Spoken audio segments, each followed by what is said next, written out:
My name's J.C. McCauley. I'm Naisha McCauley, and you're watching AccessTV.org.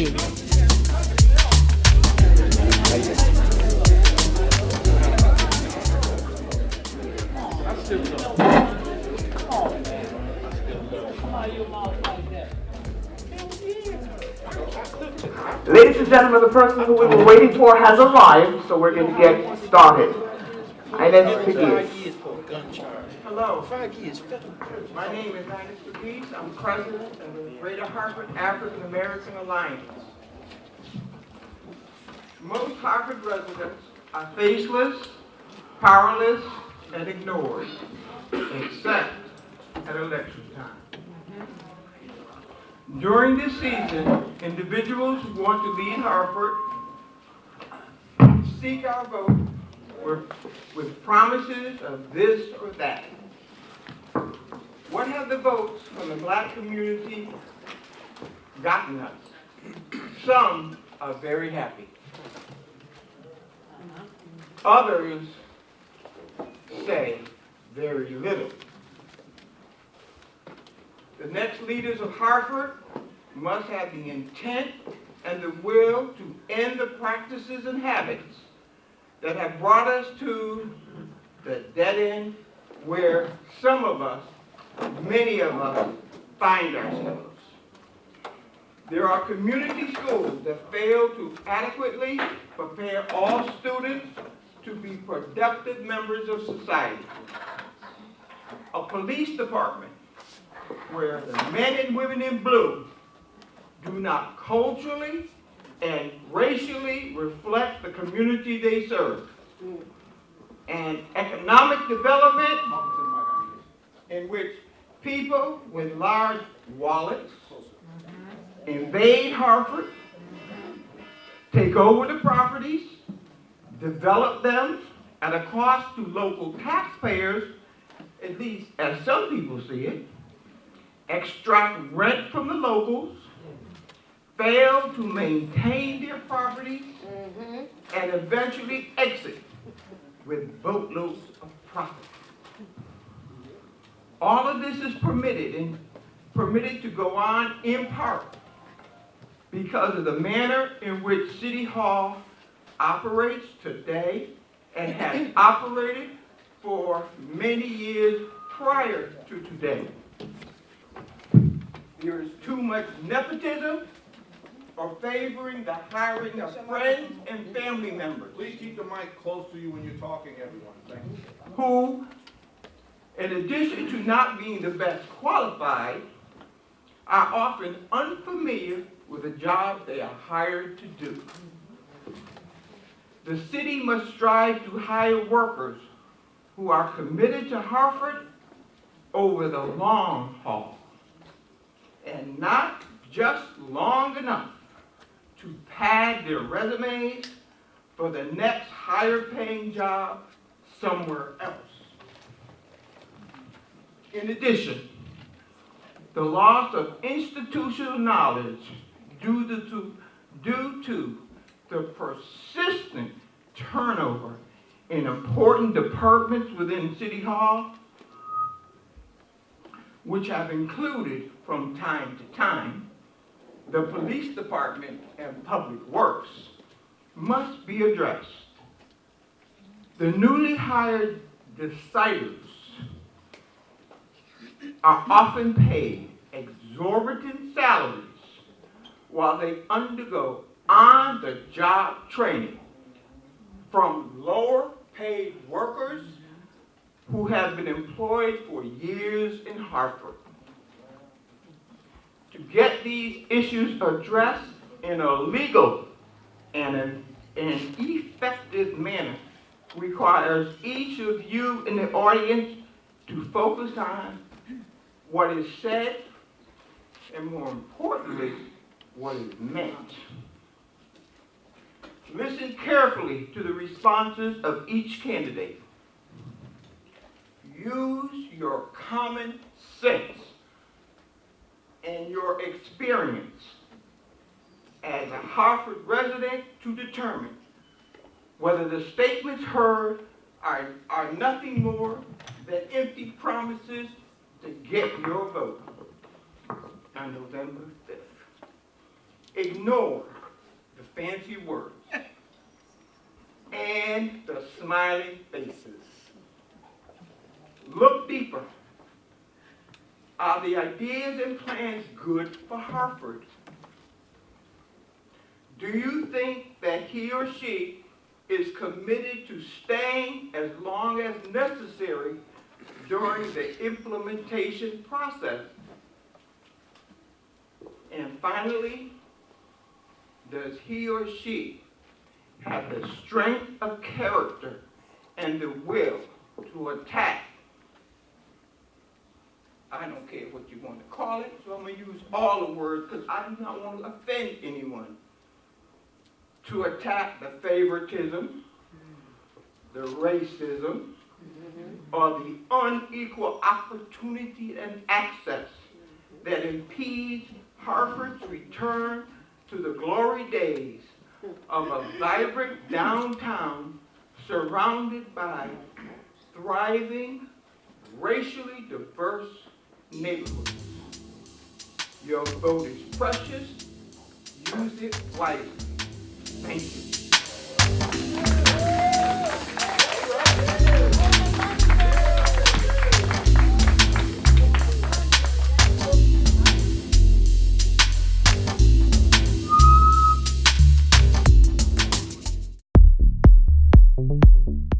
Hello, my name is Joshua Fee.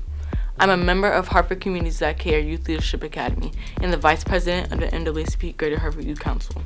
For the past 27 weeks, we have been examining the intersection between education, poverty, violence, and trauma, and coming up with program and policy recommendations to improve in these areas. I serve on the Violence and Trauma Work Group, and we recommend the following. Support hospital-linked violence prevention program. This hospital and law enforcement partnership needs to be fully supported with resources to assist victims of violent crimes. Reboot the Governor's Commission on Youth and Urban Violence to examine the root causes of violence and develop effective policies for the state of Connecticut and its cities. Increase job opportunities for young people and adults to reduce poverty and improve their standard of living. Thank you for your time, and I hope you can support our recommendations.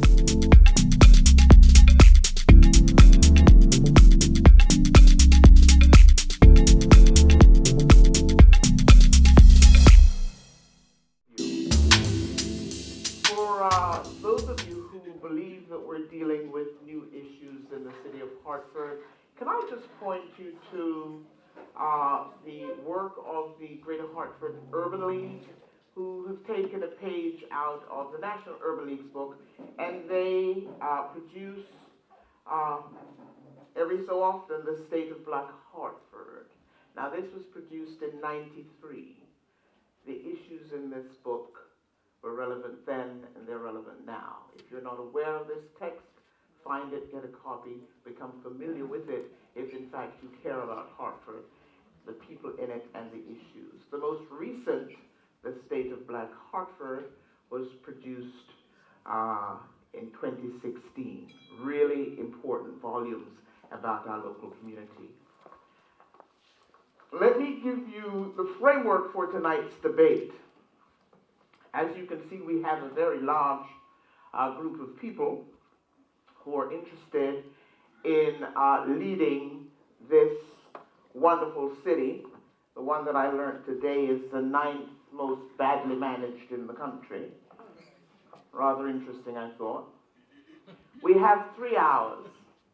And in those 3 hours, the first segment is going to be taken up with you as the audience listening to the individuals on the podium who are interested in getting your vote and getting your support to become the next mayor of the city of Hartford. The second segment, or the second hour, will be taken up with questions from you, the audience. You will be given an opportunity to ask questions. Now, the podium members are going to get 2 minutes to respond to the questions that I ask. And you, as the audience, will be given the same 2 minutes or less to ask your questions. No statements. If you would like to make statements, then I suggest the next time around you also run for the position of mayor of the city of Hartford. It's always there and vacant and available. So on the stage with me tonight, we have the incumbent mayor, the current mayor. Please, show of hands, by the way. We cannot assume that everybody in the audience know who you all are, famous as you are in the city. Okay? So we have Luke Bronin, who is the current mayor. I'd ask you to hold your applause. Hold your applause, please, please, please. It's time consuming. Let's get through this and really applause when there's a reason to applause. All right? I'm introducing them. Just hold the applause for a minute. We have the former mayor, Eddie Perez. We have State Representative Brandon McGee. Yes. And we have former chair of the Board of Education in Hartford, Craig Stallings. And we have our entrepreneur, TV no doubt, is Mr. J. Stan McCauley. And we also have Giselle, is that the correct way to pronounce your name? Jacobs. She is also an entrepreneur. She has a cleaning company. We have Dr. Aaron Lewis. Where's Dr. Lewis? Okay, he's absent. All right, so we don't have him. We have Andre Thomas. Is that you, Andre? Show the people. Let them see you. Okay, good enough. So what I'm going to do is have a broad field of questions around economic development, the municipal workforce. Where's Michael? Michael, I didn't say Michael. I am so sorry. Mr. Downs, a union organizer. Michael, you know I didn't mean that, right? Of course. So Michael Downs, I'm sorry, I apologize. Economic development, municipal workforce, housing issues, school issues or education issues, public safety issues, large nonprofit issues, the business of city pensions, the promise zone issue, and then I'm going to ask some very specific questions to each individual up here on the podium, because whether we like it or not, and despite the fact that we have a president in the White House who can do no wrong according to him, character still matters. All right? And so it's going to be important to hear something about the character of the candidates. And this question that I'm throwing out goes to all of you. You have 2 minutes or less to answer. It's on economic development. There is little or no outreach to harness public-private investments with black entrepreneurs in the city. Assuming you have a position on this issue, how do you see it working, and what role, if any, do you see startups playing? That's one question. And I'd like to start with Mr. McCauley, to my far left.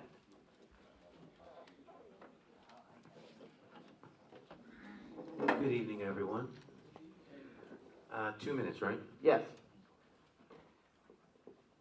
I think that, you talk about economy. Economy is local. Yes, the bottom line is money in your pocket. Hartford is one of 150 economically distressed cities in the United States. Every zip code, with the exception of 06103, is in economic distress. That's even the zip codes over in the West End, economic distress. And if we're going to talk about economy, we're going to talk about real tackling of that distress. It's putting money in your pockets so that money can rotate and move around. In an e-commerce society, the playing field has been leveled for startup companies, small businesses, entrepreneurs. What we don't have is intentional focus on trying to help those individuals succeed. I believe that we need to give the same types of incentives to entrepreneurs that we give to multi-million-dollar national corporations to move into the city, who say they're going to hire, but then either don't or move after they've hired people and made different arrangements. So I will be focused on economic development by investing in our citizens who want to start businesses, because small businesses hire most of the people in America.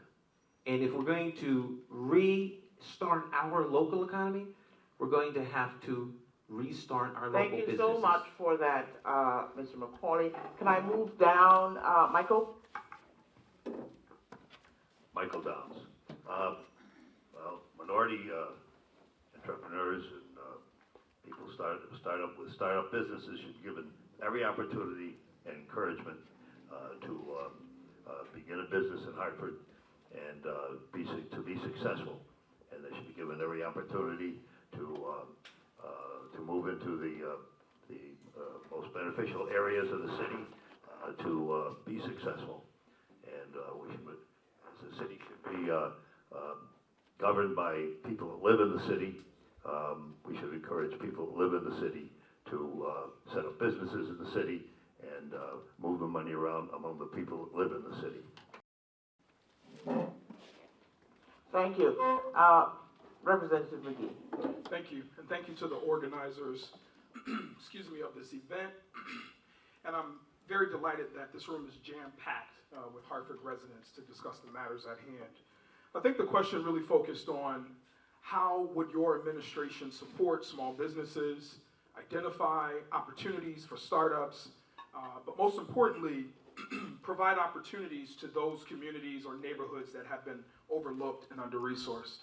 One of the things that I would do firstly is to start out with our neighborhood revitalization zones, or NRZs. Many of them have plans that have been on the shelves for many, many years. Those are the individuals that are comprised of businesses, residents, and others who make up these entities, these zones, these NRZs that help to direct what's happening at City Hall. So executing on those plans. But also, for example, here in North Hartford, we have a plan called Revitalize, Reimagine, Reassert North Main Street. Been working on a plan for almost 4 years, including the businesses, the residents in this city, and to hear back from them, what is it exactly that you would want on North Main Street or on the main corridor? Silence. One of the things that I would do would execute on many of these plans that you all have provided to us, and sticking to the plan and the promises that we made to our neighbors. And then lastly, utilizing some of our existing corporations and larger businesses to figure out how we could leverage their clientele to help support many of our small businesses. And lastly, I think this is one that many of you small businesses would appreciate, is waiving your taxes for a number of years so that you have an opportunity to weather the storm, but also to hire locally, and then maybe we'll get you back on the books. But we gotta figure out how to support our small businesses, small business owners, and startups in our city. Thank you. Time. Thank you. Mayor Perez. Good evening. Good evening to all. Thank you to the organizers for bringing us together, and most importantly, for all of you who are here to hear our words and think about our deeds. Think about our deeds. The best predictor of the future is what happened in the past. One model that I'm very proud of is the work that we did with the school building committee, where we made sure that we had a set-aside program, and that set-aside program was based on the capacity of the folks who were already here to deliver and to take that work on.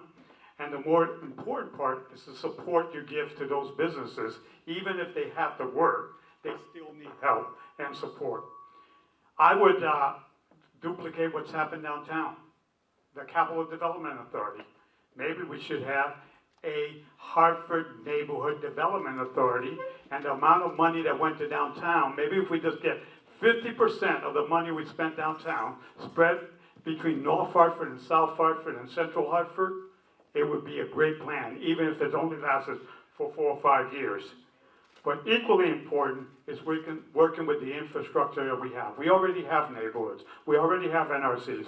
We have businesses that are successful, and we should be supporting those businesses before we try to bring in new businesses. In each and every neighborhood, there are needs already, and we're not dealing with those needs.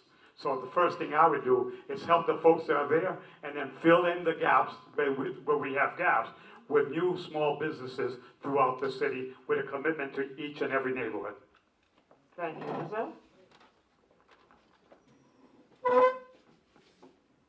How y'all doing? Glad to be here this evening. Giselle, entrepreneur, veteran of the United States Army. I stand here before you not to tell you what you probably should already know as it relates to being an entrepreneur and what would best help me grow my business and what would best help other entrepreneurs in our community grow our business. We are the best ones to be able to tell you that, and I'm not here to speak to that.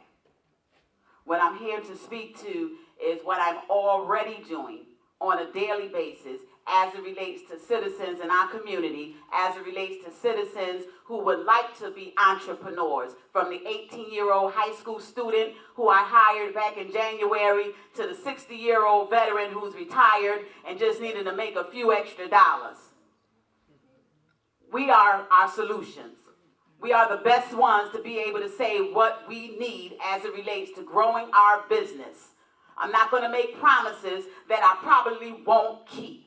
The problems that we're having in the city of Hartford are not new. You know, I agree that, you know, there are plans that have been in place that have been sitting on the shelves that could probably be of most benefit to us. And let's put it to work. But what I won't do is stand here and make promises just to get a vote. I'm not going to do that. Thank you. Thank you. Mayor Berman? Good evening, everybody. First of all, thank you to the organizers and thanks to everybody for coming out. It is great to see such a strong turnout on a beautiful July now evening. So I'll tell you a little bit about what we are doing. The first thing, which to me was absolutely critical, is that even as we faced our budget crisis, we refused to raise taxes on Hartford small businesses, because for year after year that had been the answer. Let's just keep raising taxes. And that's the biggest barrier to a small business in Hartford. That's one of the biggest costs that a small business pays. So we said we won't do it under any circumstances.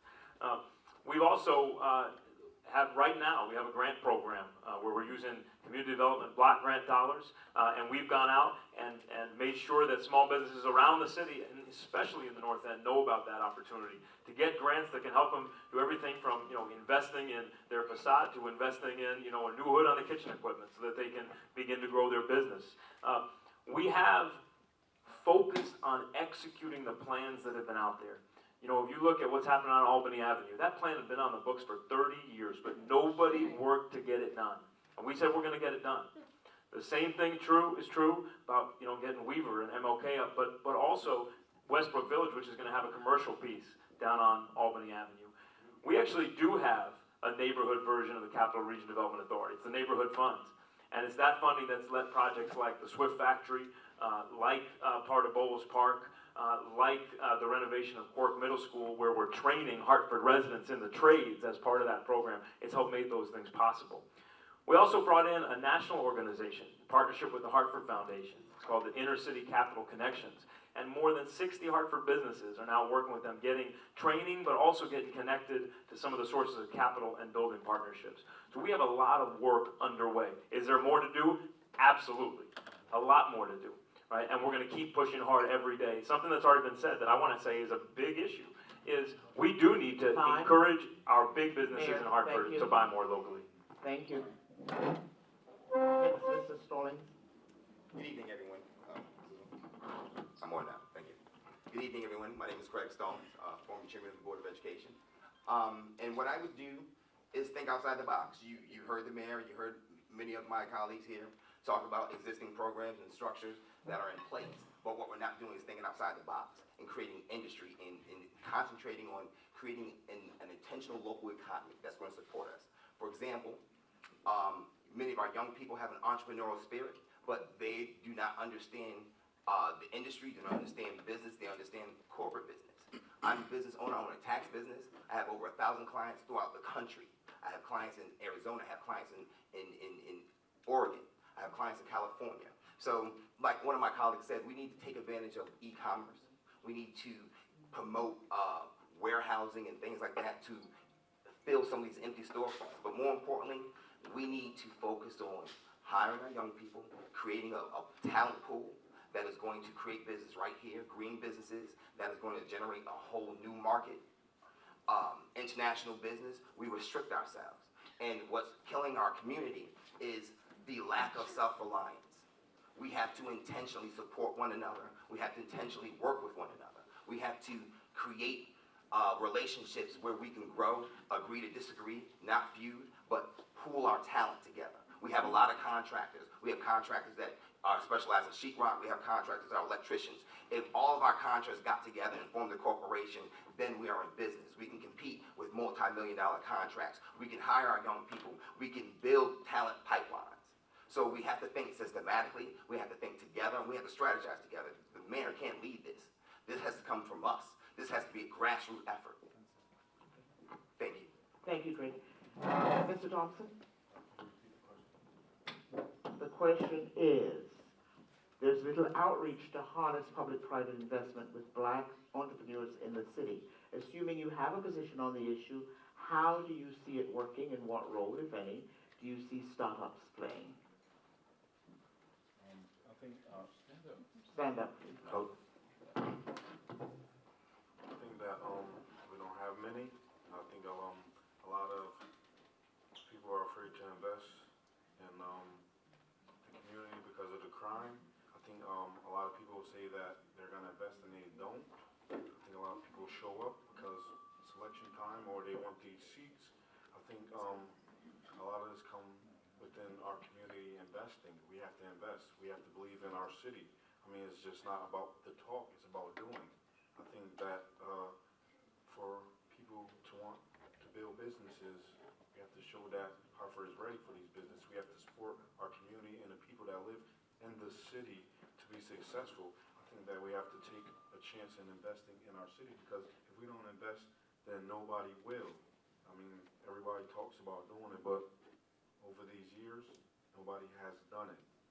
So in order to move forward, we need to bring the people in here that's willing to do it, and we need to stop talking and do it, and we need to invest in the programs that we start out in. After a year or two, they fail. I mean, they start up programs and they fail. I've been in all these programs and they last a year or two, and there's always talking about money has vaporized or exhaust. I mean, we need to believe in it and stick with it.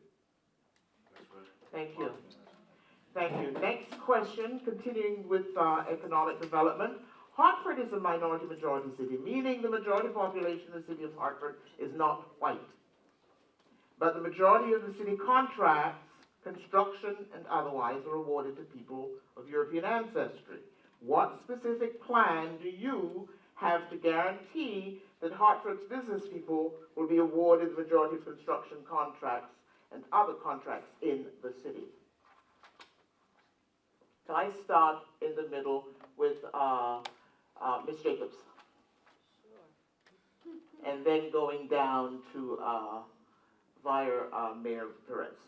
Thank you.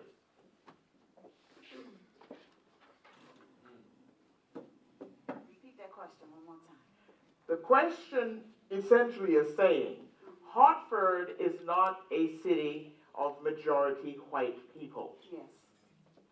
Contracts are given based upon this minority-majority concept.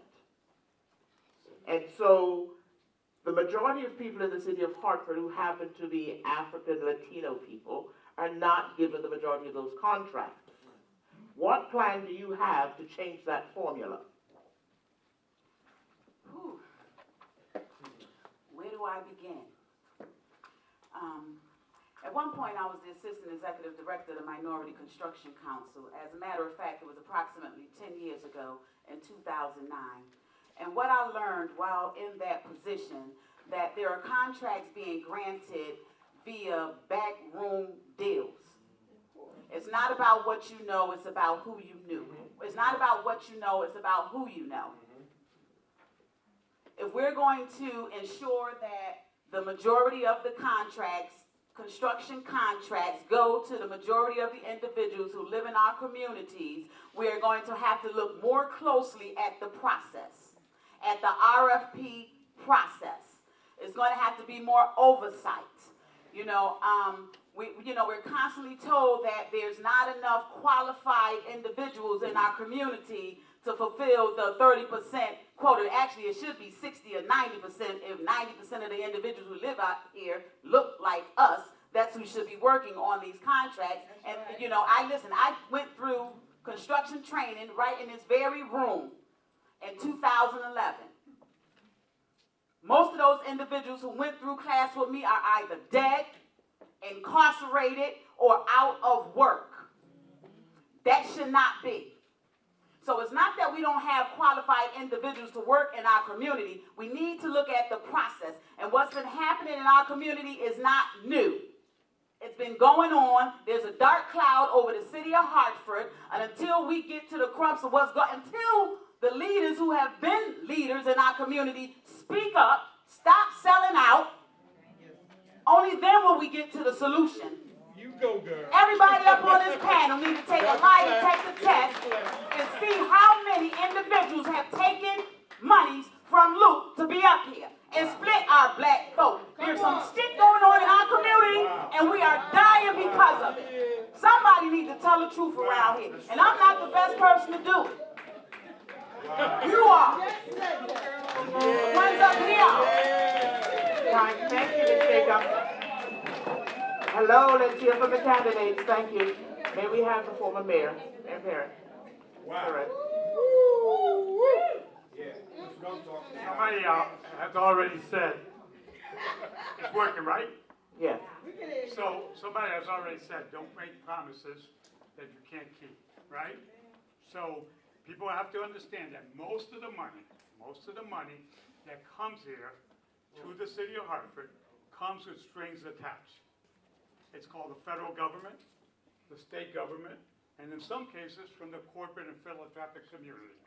So for me to stand here and tell you that it's going to be 90% black and brown, no, it's going to be green. It's going to be green money. And the only way we're going to get our hands on that green money, I mentioned before, we have to have capacity. It's not about the employment. The employment, you could probably do a lot more than the 30% employment, maybe 30, 40, 50%, but you're going to get to a point where you can't find the people to do the work. So you have to work on the number one priority that we should have as a community, which is our school system. When you let the school system die, the community dies. And all of us have seen the state take over the schools. Everybody, when I was mayor, I spent my time on the schools because I cared about the kids in the city of Hartford. The kids become adults. And she's right. There's a destination for them. If they're not working in Hartford, if they're not homeowners in Hartford, if they're not business owners in Hartford, they end up in jail, dead, or unemployed and hanging out our corners. If I'm mayor, you're going to continue to see that I make a difference. I made a difference for 10 years when I was mayor. I made a difference for 10 years when I was at Trinity College, and I made a 10 difference when I was right across the street at one chain doing my work. Representative McGee, may we hear from you, please? Yes, Brandon. Do you mind repeating the question, please? The question said,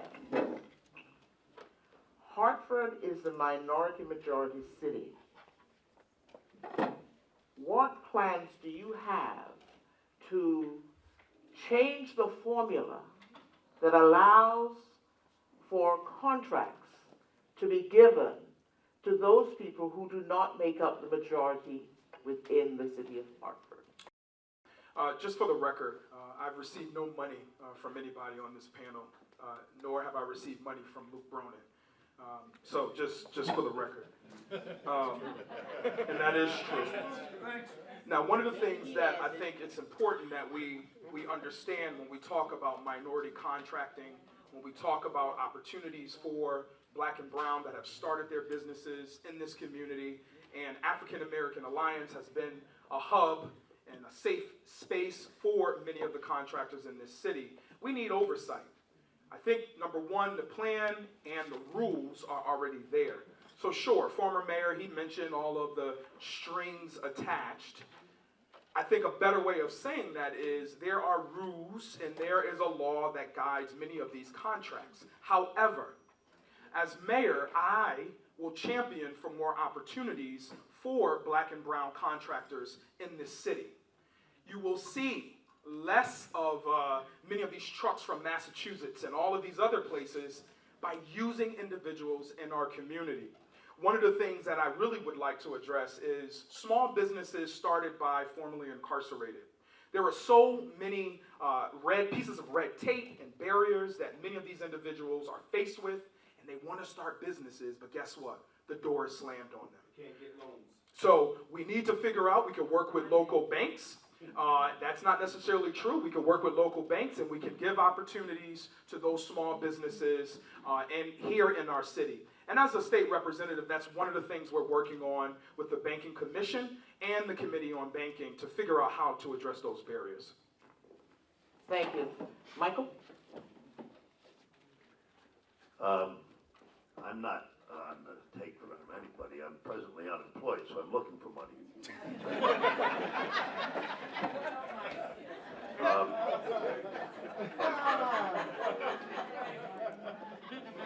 As opposed to 18 or 20 years ago, I do have an automobile, though I don't depend on someone to give me a ride home like Eddie Perez did in 2001. First thing is we cheat our children in this city by not offering the courses that they need to prepare themselves for work in the system in some of these contracts and jobs that require skilled labor. We don't have any vocational technical education in the school system anymore. No family consumer science, no culinary. So we have the skills are out of the system, so they're behind the 8 ball right there. But one way to encourage to get minority contractors involved is to go to the present minority people who are presently have a job, have a business open up, and ask them if they are interested in expanding or getting a contract available to getting involved. Brother, let him use I your tried mic. to give him the mic. I don't think he wanted to take it. Getting involved with a contract and getting and to possibly be able to handle a large job that comes down. I know that a lot of these are federal and state funds that require a certain job and to be done in a certain amount of time. But Mike, thank you. Okay. Thank you. Next, 2 minutes, remember, so organize your thoughts around 2 minutes, please. I have technically been unemployed since 2007, so, you know, I'm definitely not on the take. I could use the money, trust me. I've spent literally hundreds of thousands of dollars recording conversations around the city over the last couple of years, so I could definitely use the money. So, you know, Mr. Bronin is not putting money into my coffers. Trust me on that one. You know, this is really a simple question. It demands a simple answer. Oversight. Will you be intentional in making sure that 30% of the work that's supposed to be done by minority contractors or Hartford residents is actually done? You need staff that can do the work, and you need the ability to go out and check job sites.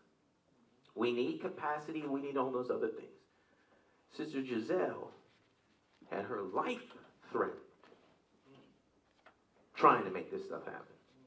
And I would suggest to you that what this community lacks is leadership willing to take a bullet. Because at the end of the day, this is not child's play.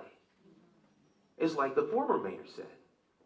People stand up here and make promises, but there's a lot at stake here.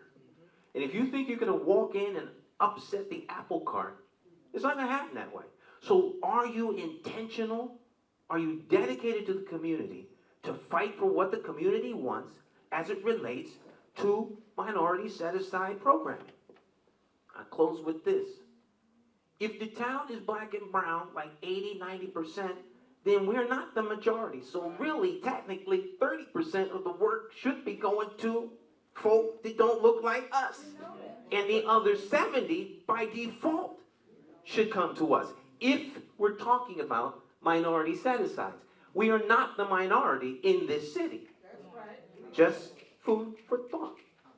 Thank you. Can we come to this end, please, and hear from Mr. Thompson? Mr. Thompson, then Craig, then Mayor Brown. 2 minutes.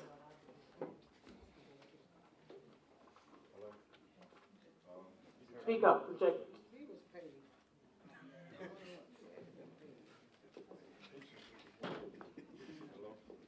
Turn it on, turn it on. Hello?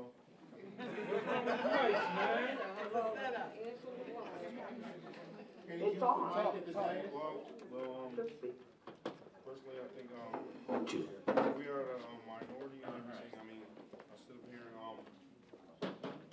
Thanks, Ben. hello? Okay, go ahead. I'm Andre Thompson. I'm a lifelong native. Decided to give this a chance because it's not no shade to anybody, but everybody always talking about changing the outlook of Hartford. But I mean, I've been to all these programs, these pilot programs. Everybody's talking about making these changes, but nobody made these changes. Everybody had the time to do it. I mean, all these political figures been here for the longest and have done nothing. I mean, everything has to change with everybody that has been here already. We need new people and new views, because if it didn't work in the past, it's not working now. So the only way we can do this is to bring new views and new people. I mean, a lot of people don't want to open these businesses and invest because the crime rate, and a lot of people had these opportunities and done nothing, only to certain sides of our city, or just show up because they want these opportunities to have these jobs. But I've been in these streets, and I've been to the Stride program, I've been to the Urban League, I've been to the Chrysalis Center, and they don't have no money. Everything's exhausted, and where's the money going? Like, so everybody's talking all this good talk, but I don't see nobody up here in these streets like I'm in these streets. I mean, I'm really in these streets looking for these programs. Stride, Urban League, I've been through all these Hartford schools. I've never left because there's no opportunity. I stick to Hartford because I want the opportunity. I want opportunity for Hartford to be better, and for it to be better, we have to want better, and we have to want it for ourselves, and all this is just good talk. I'm sorry. If I may, please forgive me, I got called like 5 minutes before this was to happen to set up the mic, so. Don't just give apologize us- now. We'll get it. Don't apologize now. We're good. Craig, we're good. Wow. Anyway, we have to be intentional about enforcing what's already on the books. We don't have inspectors, but when you start to look at the inner workings and the structure, we need minority project managers. When we solicit and advertise and get contracts and RFPs for project managers, it normally is the same project manager we had for the past 10, 15 years. And when you look at the way it's structured, your friends become your constituents. So now, if I'm an inspector or I work for the city and I'm working with this particular program manager and you don't meet a particular quota, I may not stress you about it because we're friends. I may cut a corner or two. And so my point again is about governance. It's about intentional governance. It's about management. It's about creating mechanisms that are going to work. It's about creating efficiency in our systems. And yes, I would change the formula. I would change the formula within the first 6 months. I would make sure that if it's not 50-50, it's tilting to Hartford, in favor of Hartford. I would make sure that it's legally done. I would make sure it's done based on equity. And then I would make sure that the city workers that are working at City Hall live in Hartford, have a special interest in Hartford, have a dedicated interest in making sure Hartford is developed, so they will selfishly and biasedly choose the correct and right program manager and right contracts. Thank you, Craig. Thank you. Next, Mayor Brown. Thank you. So, what Mayor Perez said is right, that when you're spending federal money, state money, as almost all the projects that we do in Hartford do. There are limits on what you can do. We have the most aggressive set-aside program in the state. It deals with both a percentage of minority contractors as well as resident hiring. And we have been enforcing. If you look at a project like Weaver, we have more than exceeded the goals that have been set there. But I think this is really important. Why is it that our local contractors don't get more of it? There are a couple of reasons. One, when you're spending that federal and state money, the requirement is you got to go to the low bidder, right? The biggest guys can always come in with the lowest bid, right? And so then the question is, how do we make sure that our local ones have a shot? We have an ordinance that says if you're a local company and you're within 15% of that low bid, you get a chance to match it. But for a lot of our companies, they still can't match it because they're not big enough. So how do you give them the opportunity to grow? You try to make sure that more smaller projects at least can go to our local contractors. I'll give you an example. We're doing a bunch of sidewalk work this summer, including a number of projects in our neighborhoods. Instead of just doing one big contract, we broke it up into a number of smaller ones so that our local contractors would have an easier time posting the bond and being able to go after that work and get it. We actually wanted to break it up smaller, and the state wouldn't, and waive the bonding requirement altogether, and the state wouldn't let us. But that gets to a key issue. There are some state restrictions that make it hard, and we got to continue to work together. Everybody up here work together to advocate for some of those changes.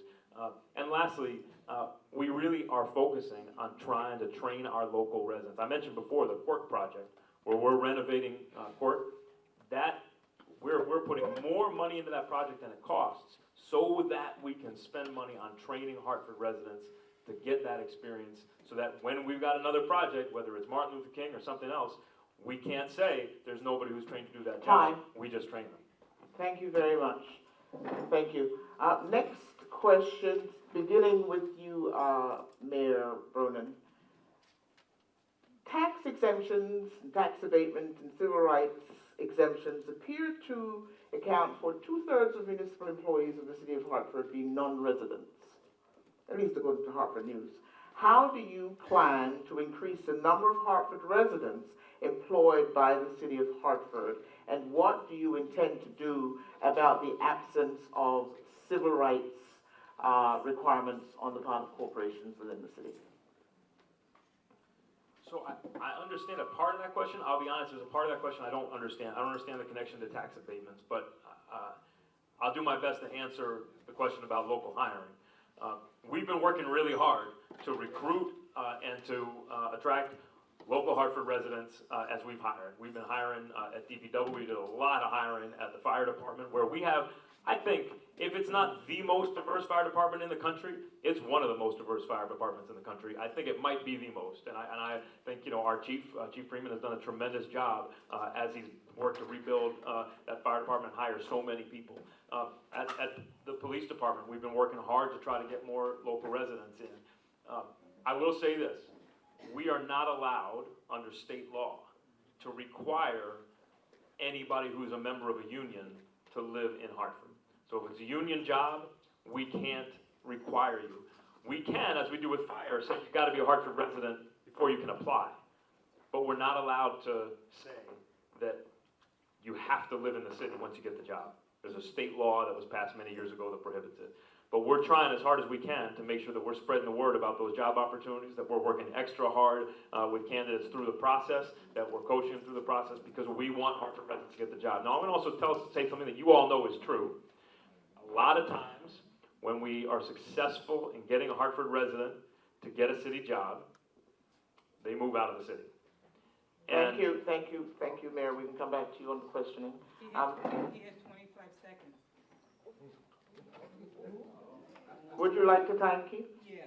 Okay, go ahead and do that. You got a timekeeper. I didn't have him all night anyway. So you'll be good, because you're on it. Yeah. Mayor, take your 25 seconds. Karen. You're good. Where was I? I was so interested in that exchange. No, you know, you have an advocate. Go on ahead and take your 25 seconds. We're good. It should be up. You're right, but go ahead. Take your 25 so what I was saying, the truth is, we know a lot of times, and we understand it, but there are families that will get those jobs and move out. We want to make sure that those workers stay here. And so as we do the work of trying to combat blight in the city, which we've made a real priority, I would like to build some programs where we can incentivize Hartford residents to be here and to stay here and to get, to partner with us to fix up some houses and stick around. Is that good? 25 seconds, you got it. Ms. Jacobs, thank you. May we hear from you, please? The question relates to the absence generally of Hartford residents as employees within the municipality and within various corporations that are in the city who've been given exemption from civil rights law requirements. I really wish I would have had an opportunity to read that book that you mentioned.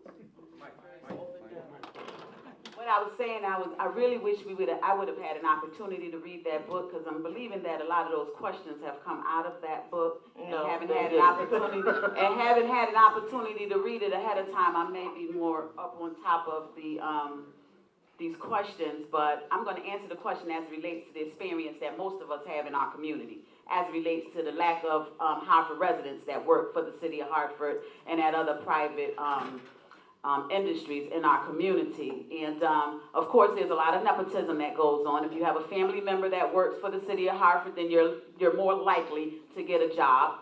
Of course, if you speak bilingual, you're more likely to get a job at the city of Hartford. However, when you walk into City Hall, you see most offices closed, especially if you're going to pay your taxes. One person. And that's it. So, as it relates to, the civil rights quota and what's needed and what's necessary to ensure that the majority of the individuals who, there should be a requirement, a residency requirement for individuals who want to work in our city or in private. Right now, we have more individuals coming through our community into Hartford to work, only to leave on Friday after getting paid, tearing up our streets, all our potholes, and, listen, oftentimes the damage is being done by individuals who don't live here, who don't pay taxes here, and it has to stop. As I stated earlier, I'm not a politician. I'm standing up here as a single parent. I have 3 sons, one of which who have recently returned home. Listen, if you want to know my opinion, the most brilliant minds are incarcerated, but they're returning home. And they need to be able to return home to work. Thank you. Mayor Perez. 2 minutes doesn't allow anybody to give you a real answer other than tease you about what's in my mind. So in order to do more hiring in Hartford or Hartford residents, you have to prepare individuals, you have to train individuals, you have to recruit individuals from the city, and then you have to hire them and retain them. If you hire them and you get rid of them in the middle of their career, it's not a good thing.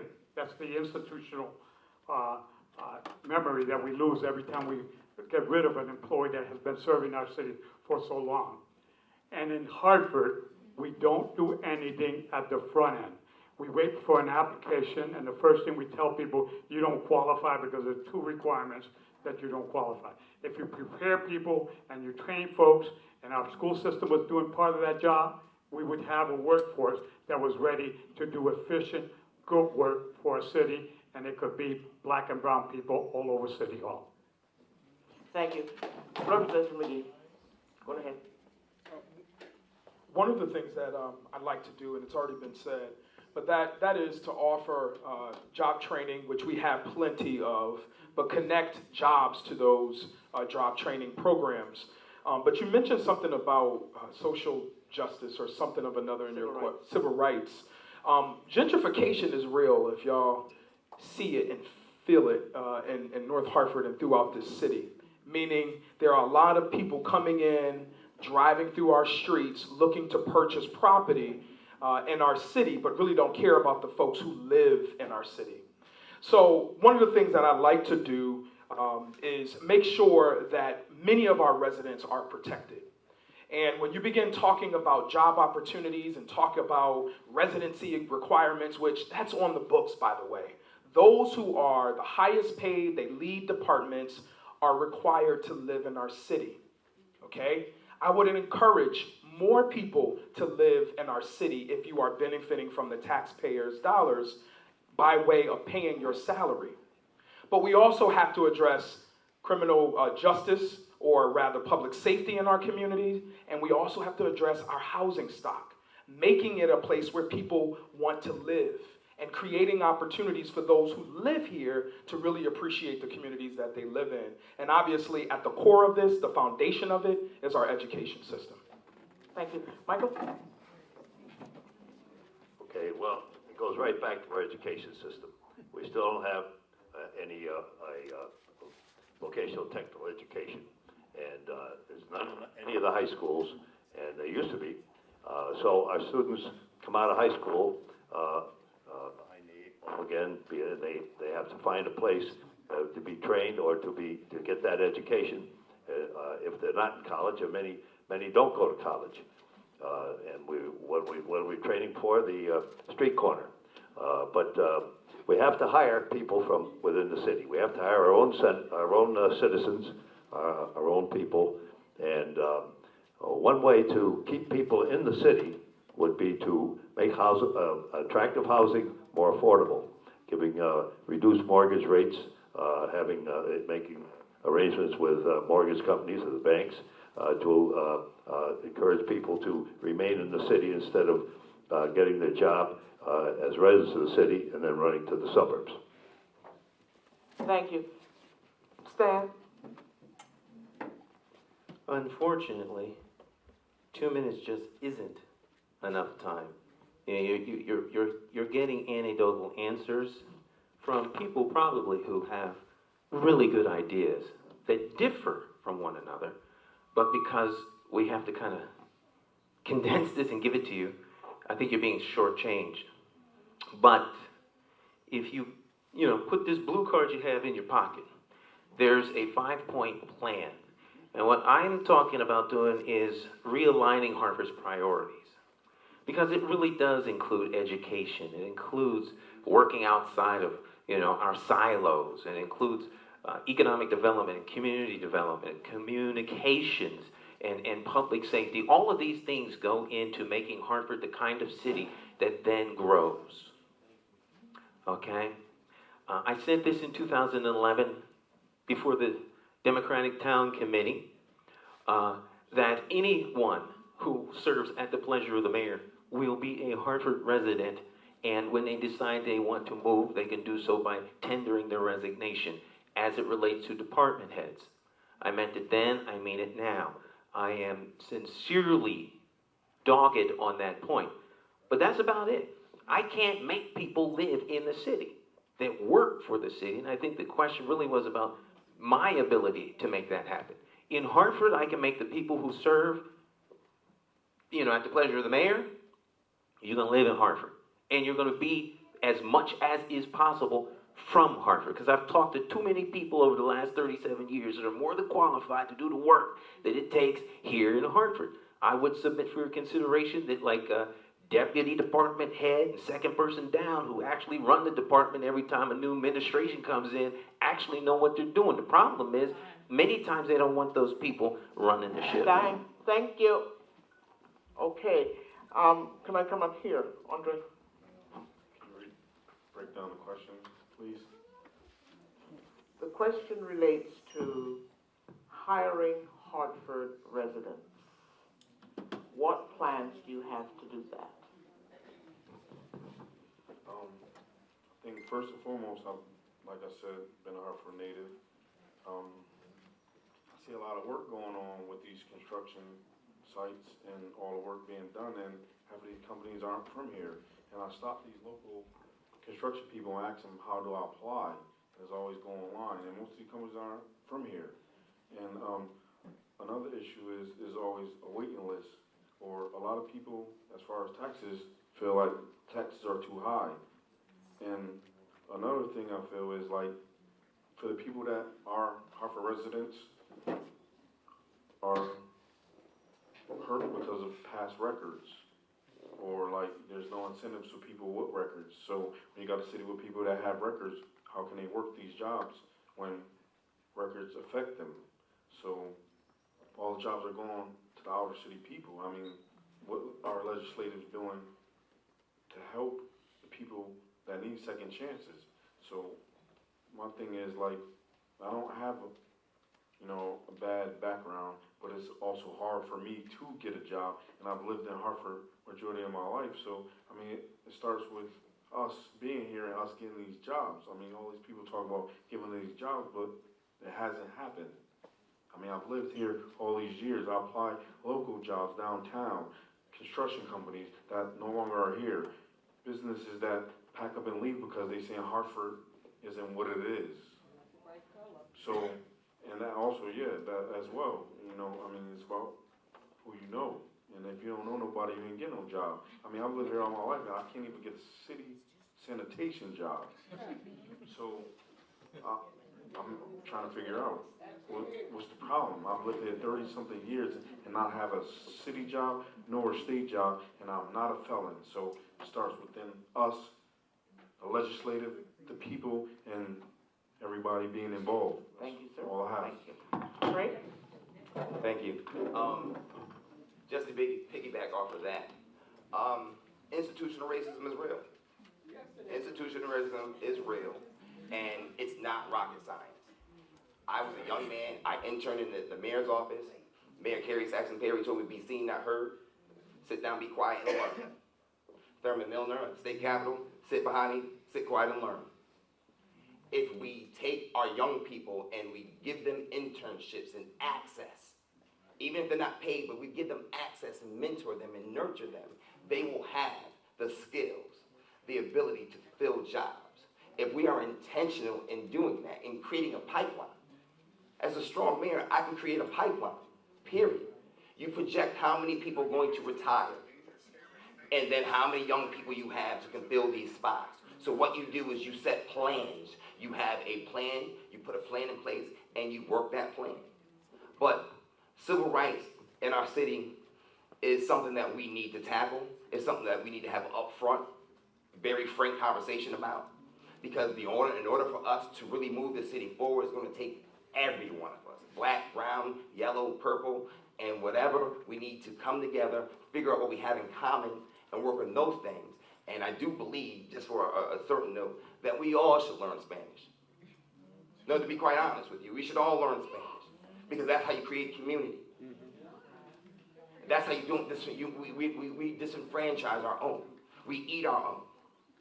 And we need to stop doing that. And so, again, I'm a product of being an intern in the mayor's office. I'm a product of people taking the time to groom me, to teach me. And I ran for Board of Education. In the minority side, I became chair, and I learned. And we are intentionally trying to make sure our children have access to not just high-quality education, but business, to internships. And we're doing that. We can do more of that, but we need money, and I'm sure we're going to get to that later in life. Craig, thank you. So thank you. 2 minutes. Okay. I have what? I have 3 more seconds then. No, you didn't. I now have a stopwatch. Okay, so my lady over here is competing with my stopwatch. This is why not work. I have a stopwatch, but you can still keep checking. What am I saying now? All of you have mentioned housing in one way or another, so let's get a housing question here. Blighted properties are not available to Hartford residents as a matter of priority, I don't believe. You're a resident. Why and what is your plan to make it a requirement that Hartford residents are given priority within the blighted properties market? Can I start here, please? Andre, you. Can you repeat that? No. Blighted properties. What plan do you have to make sure that Hartford residents are given priority? It's a housing, abandoned houses is what I'm talking about. Okay, stop. I see a lot of, I see a lot of abandoned homes. Yeah, there are a lot in our Can we listen, please? It's a lot Thank in our you. community that are being overlooked, and I think that residency issue that we need to make available. I mean, all these places are just sitting there and, collecting space, and the city is doing nothing about it. If you have no money, you can't do nothing. I mean, I think there should be programs that should allow inner city people to have the opportunity to be homeowners other than outside people coming in, because, I mean, all these people live in Hartford and they're wanting to leave Hartford because there's nothing for Hartford. And if we give incentive or initiative to make Hartford a better place to live in and a better quality of life, then everybody will want to have property to invest in and own property. So it all starts in everybody having a chance to own. I mean, if there is programs set in place, I mean, that's my opinion. I mean, I think there should be more education and there should be more programs for people to have the opportunity to own homes other than outsiders coming in. Thank you. Great. Thank you. What I would do, I would have a multifaceted approach to it. First and foremost, the blighted problems, the dollar homes, its attractiveness is good because you pay $1 for it, but then when you have to refurbish it, fix it up, that can run you into the hundreds of thousands. And so again, we have a large group of minority contractors. And so if we incentivize minority contractors, create a fund, apply for grants, and restructure City Hall so we can squeeze some money out to support those minority contractors in rehabbing those blighted homes, and then incentivizing Hartford residents, because some of these homes are worth maybe $80,000. And so a person with a first-time job, 30-year mortgage, can afford an $80,000 home. So it's really just a matter of educating people on, if you invest in Hartford and you take pride in Hartford, you will yield dividends after a while. But really what it is about intentionally creating community by stimulating and supporting small business, the out-of-town, the out-of-work and uncontracted workers, rehabbing it, hiring more Hartford residents, but making sure that the people that are returning home, that have got the new jobs out in state prisons or state police or whatever the case may be, they can afford new homes. And then you have high school graduate, Hartford graduates that are returning with their master's degrees and they're living on their mother's couch because, again, they can't get a suitable job to move out on their own. So again, we need to support our young people. We need to support each other by creating a market, by creating a system that is reciprocal for us. And that's the only way we're going to get through it. And again, with the trades, it's training our young men and our young women if they want to get trades, if they want to rehab, or if they want to DIY and do it themselves, get some training with some of these minority contractors to rehab. But the city can do so much, and it's about personal desire to want to change. Thank you. That was time. Thank you. No, you're on your time. You're good. Mayor. So this is a really important question. I think that people assume that the city of Hartford owns a lot of residential property or owns a lot of homes. We don't. And one of the reasons is this. For a long time, when people were behind on their taxes, what the city would do is just sell off the tax liens to some third party. I remember when I was talking with a lot of folks back in 2015, I heard so many stories of people whose tax liens had been sold, and then some company somewhere else owned their tax lien. The city then loses control of it altogether. So we stopped doing that. And instead, when we do have to sometimes enforce where there's a vacant property, they're not paying the taxes, we went to, so it's called a tax deed sale, so that we could either sell it, and we do have to get some money back for it, or take control of it. And once we take control of it, then we have the ability to get it into residents' hands. So we just did this. We just did the sale. It's the first time in many years it's been done. We just did a tax deed sale. We are taking ownership of a number of properties, but there's a 6-month waiting period, so we don't have the keys yet. But when we do, we're working with another thing we just set up, which is called the Land Bank, which can hold these properties and help get them into residents' hands who can help fix them up. The other thing is, we have a lot of homeowners already whose houses are falling apart around them because they don't have the ability to keep them up. We've got a housing department. Brian Matthews, who's here, runs it. There are programs where homeowners can get preservation loan funds, and in some cases down payment assistance too, if you're talking about purchasing. And we need to keep spreading the word about that. So I'd love to talk more about that.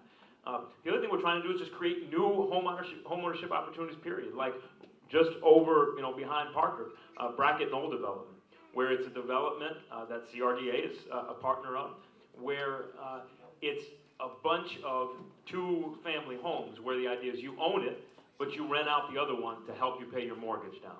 And we need to continue to push things forward like that. Sounds like I'm out of time, but. Thank you. Ms. Jacob? Yes, thank you. First of all, let me make something real clear.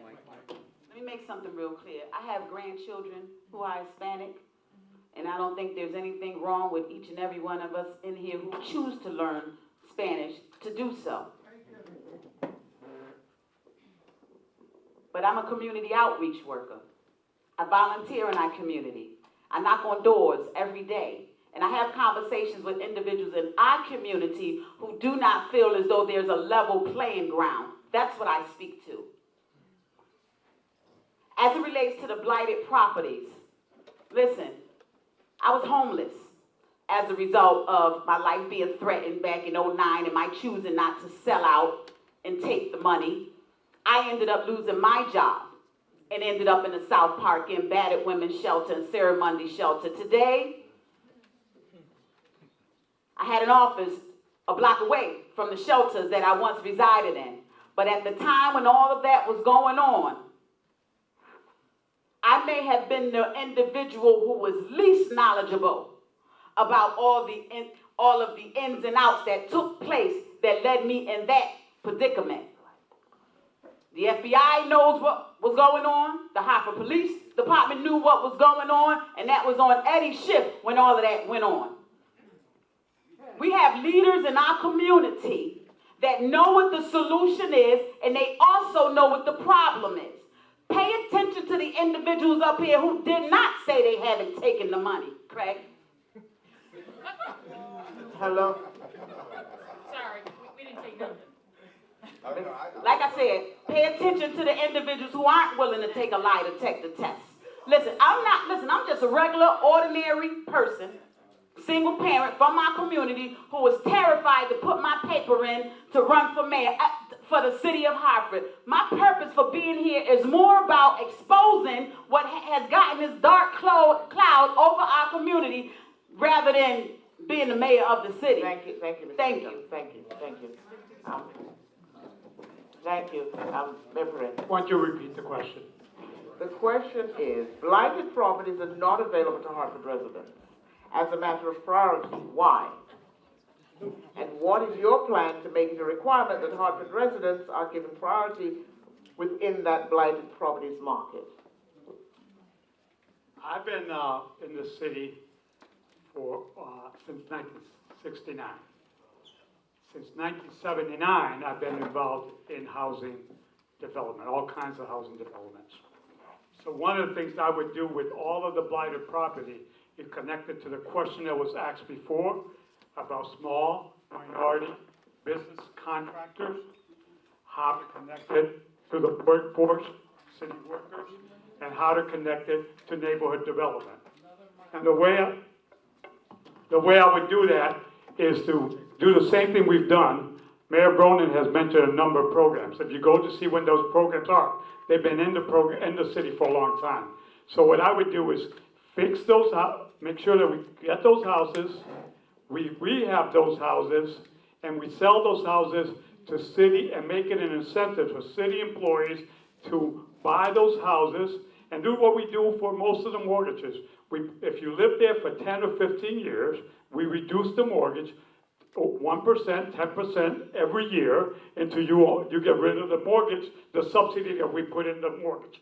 And if you have a minority contractor who has a business in the city, I would require him to have 50% of the workforce from the same zip code that that house is in. That challenges everybody to work to the same goal. That's a simple way of dealing with blight and getting the most money out of it. That means that you create wealth, and you create the wealth by revolving the wealth back in the neighborhood. Thank you. Representative McGee. The question is really a loaded question, but it requires a very simple answer.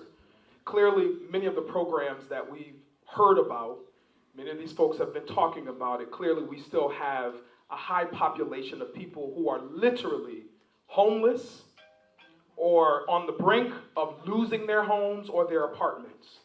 So we have to figure out how to create opportunities for more low income and affordable housing throughout the city of Hartford. That's number one. Number two, we have great people working on the front lines. We need to provide more staff, okay, that will enforce what these slum landlords are doing throughout this entire city. I'm talking about the people that live in my neighborhood on Bellevue Street, in the former Bellevue Square, Mary Shepherd. Create opportunities for home ownership. Not like in Stowe Village where we said, you know what? We're going to build new houses, y'all. We're going to give you a voucher. Y'all get out. And then guess what? We're going to give you an opportunity to move back. But then when it's time for you to move back, we're going to stiffen up the requirements so that you can't get in. Fortunately, there are some people who live in Old Stowe Village, and I'm so grateful that they're there, but the opportunities aren't there for many of the people that live here. The last piece is making sure that we partner with our Hartford Foundation for Public Giving when we begin talking about those formerly incarcerated to move in our communities. Put them to work.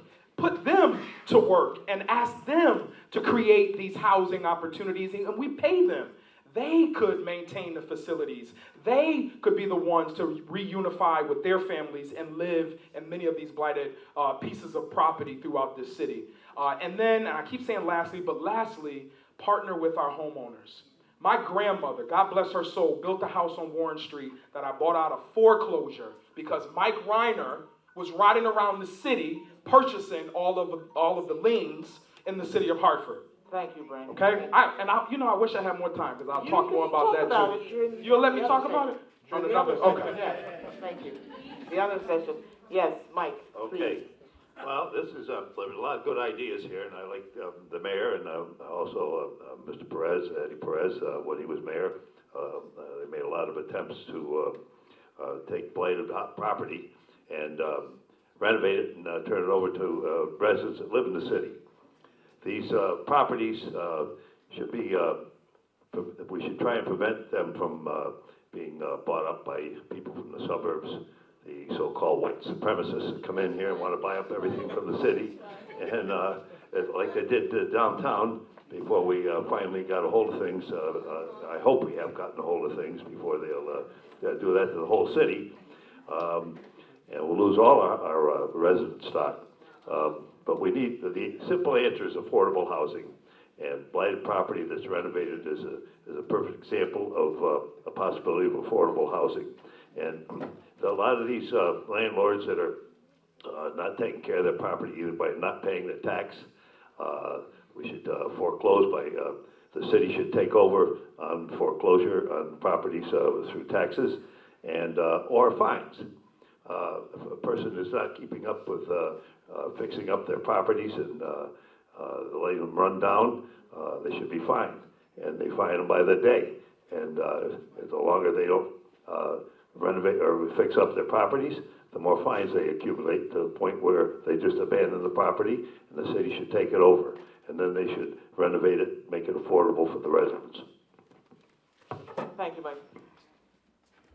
Mr. McCauley. Okay. Wow. All right, I'm trying to bring my brain back around to the original question. And I appreciate you as a moderator, but could you please repeat the question? Yes, blighted properties. The Hartford residents do not have priority to purchase these properties. Okay. What is your plan to make it a requirement that Hartford residents are given priority? So how much blighted property does the city own? If it isn't that much, then there's not much that can be done. Now, in 2011, when I asked this question in front of the town committee at Buckley High School, I had a plan that had a fancy name. I don't remember the name, but I remember what the plan was. I would give ex-offenders coming back into Hartford the opportunity to work on 2 blighted properties.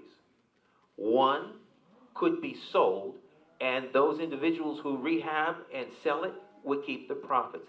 The other one would go to a city employee that lives out of town as an incentive to get them to move into town. And it's a little bit more complicated than that, but that's like the 60-second soundbite version of it. As it relates to properties that are blighted, bigger scale, like some of these slumlord apartments, I talked to a woman just the other day who lives across the street from Horace Bushnell Congregational Homes, and you know, her whole place is blighted. But of course, you can only be a champion fighting blight to a limited degree. We need intentional city inspectors, fully staffed, who can go in and enforce the books, you know, what's on the books in terms of regulations and ordinances for making sure that these houses are livable and that the standard meets that for human occupation. It's totally unacceptable that we have conditions for residents to live in the city. Once again, is there an intent to fix it? Thank you, thank you. Thank you very much. Next, let's move to, again, another issue that you've all talked about kind of tangentially. But let's hear something substantive around the business of schools and education. Let's just ask the question. What do you believe is the most critical issue facing the Hartford public school system? Can I start here with Andre and then make my way down?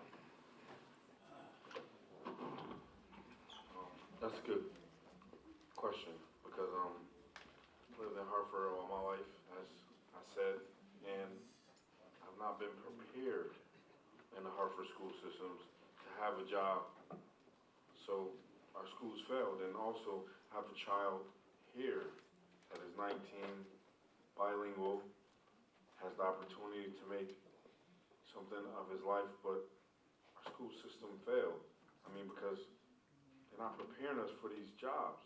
I mean, we're just going to school, and quote my son said to me, I went to school and I just got by. So that means city officials, city school attendants haven't done their job. So I think all this needs to be shaken up, starting all over, and bringing new ideas, new school programs, because growing up all these years, I felt like I've been robbed for education because I've just gotten by, because I just have a job just over broke. That's what jobs mean. So our school systems need better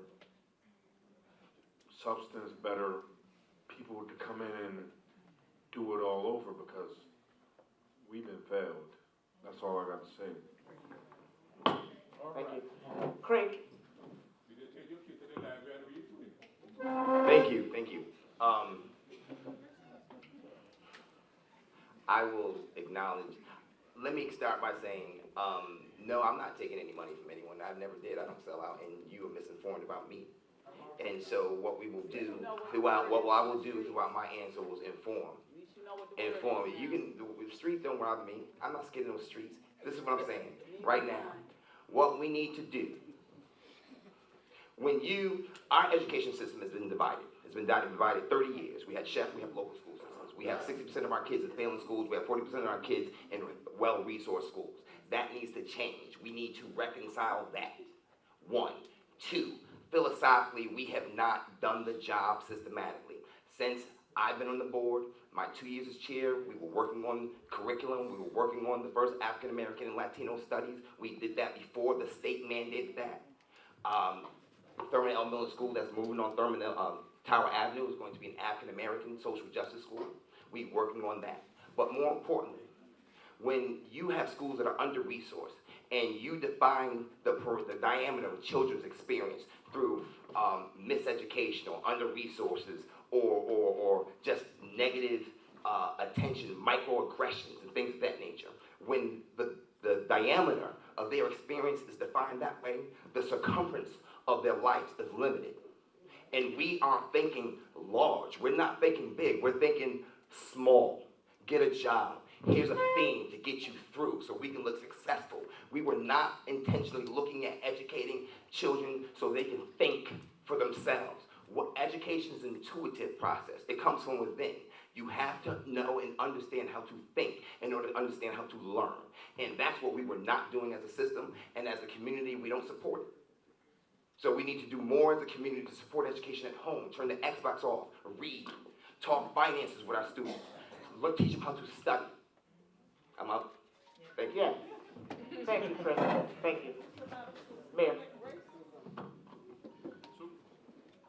Craig's absolutely right about the two systems. I mean, the truth is, 10, 15 years ago, Hartford went all in on magnet schools, and that created opportunities for some kids, but it also, for a number of years, meant that the city kind of turned its back on neighborhood schools.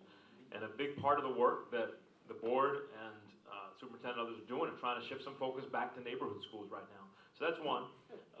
Two, the city, again, 10, 15 years ago, stopped caring about the school district's ability to serve our kids with special education needs.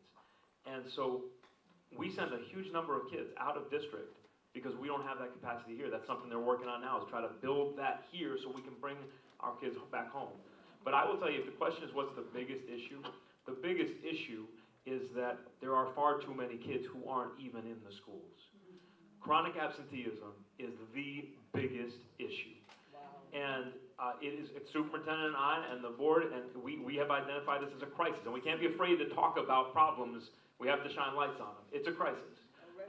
We have, in certain grades, in the earliest grades and then in high school, we have more than 30% of kids who aren't attending. We're working hard to try to address that. So this summer, we built something called the Summer Bridge Program because we saw a huge drop-off from 8th grade to 9th grade, where a lot more kids were not attending in 9th. So we said we have to create some supports in that transition.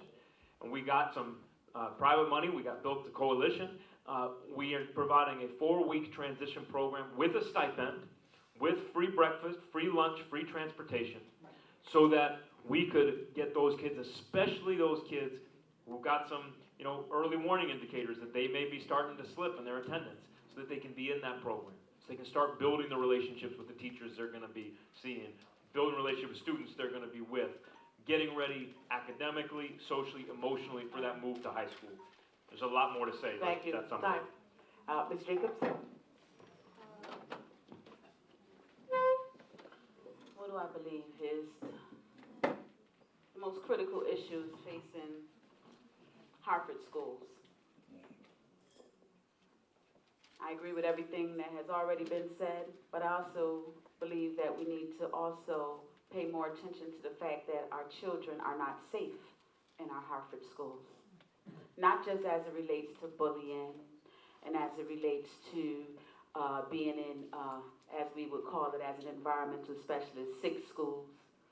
The schools that have already closed down, like Clark Elementary and Martin Luther King, both of which I've had children attend, both of which I've had teachers tell me that not only are the children getting sick, but the teachers are as well.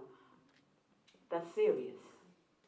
The other thing that I am here to stand and speak on is what I'm sure no one else will want to address, and that's the pedophile principals that are allowed to deal with our 13-year-old children, retire with their pension in place.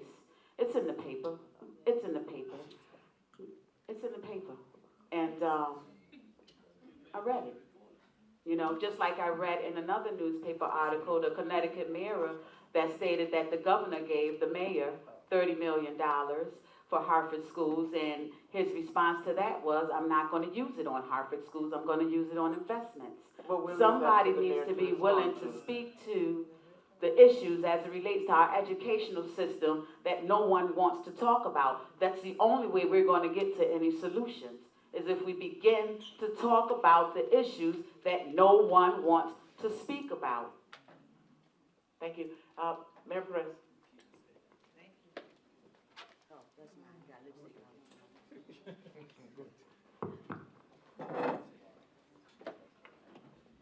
Do as I do, not as I say.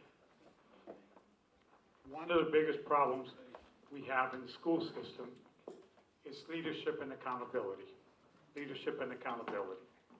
It doesn't matter the plan you have, whether it's charter school, magnet schools, neighborhood schools. It just means that you have to immerse yourself in the day-to-day operation of the school as a leader, not as a superintendent, not as the principal, not as the teachers or the parents or the security guard, but as a leader of this city. Currently, and the last administration, we just set the schools aside and it becomes somebody else's problem. When I was mayor, it was my problem and I had to look for solutions. I had to make solutions happen. And that's what's happening with the city now. On the other extreme is that there's not enough work being done to engage parents and assist parents in whatever the system is. Parents usually know what's best for their kids. What they may not know is how to maneuver this complicated thing called education. Parents who are in special education need advocates. Parents who are in high-end magnet schools need advocates. And the mayor of the city of Hartford should be the #1 advocate for each child in Hartford. Now, I went over and became the chairman of the school board temporarily when I thought it was needed. As soon as I found capable leadership and a superintendent that was moving the ball forward, I went to other priorities. But I can tell you, you can't leave the schools onto themselves and get a report once a year during the budget time. Thank you. And ask people to cut the budget and still expect them to do more. Thank you very much.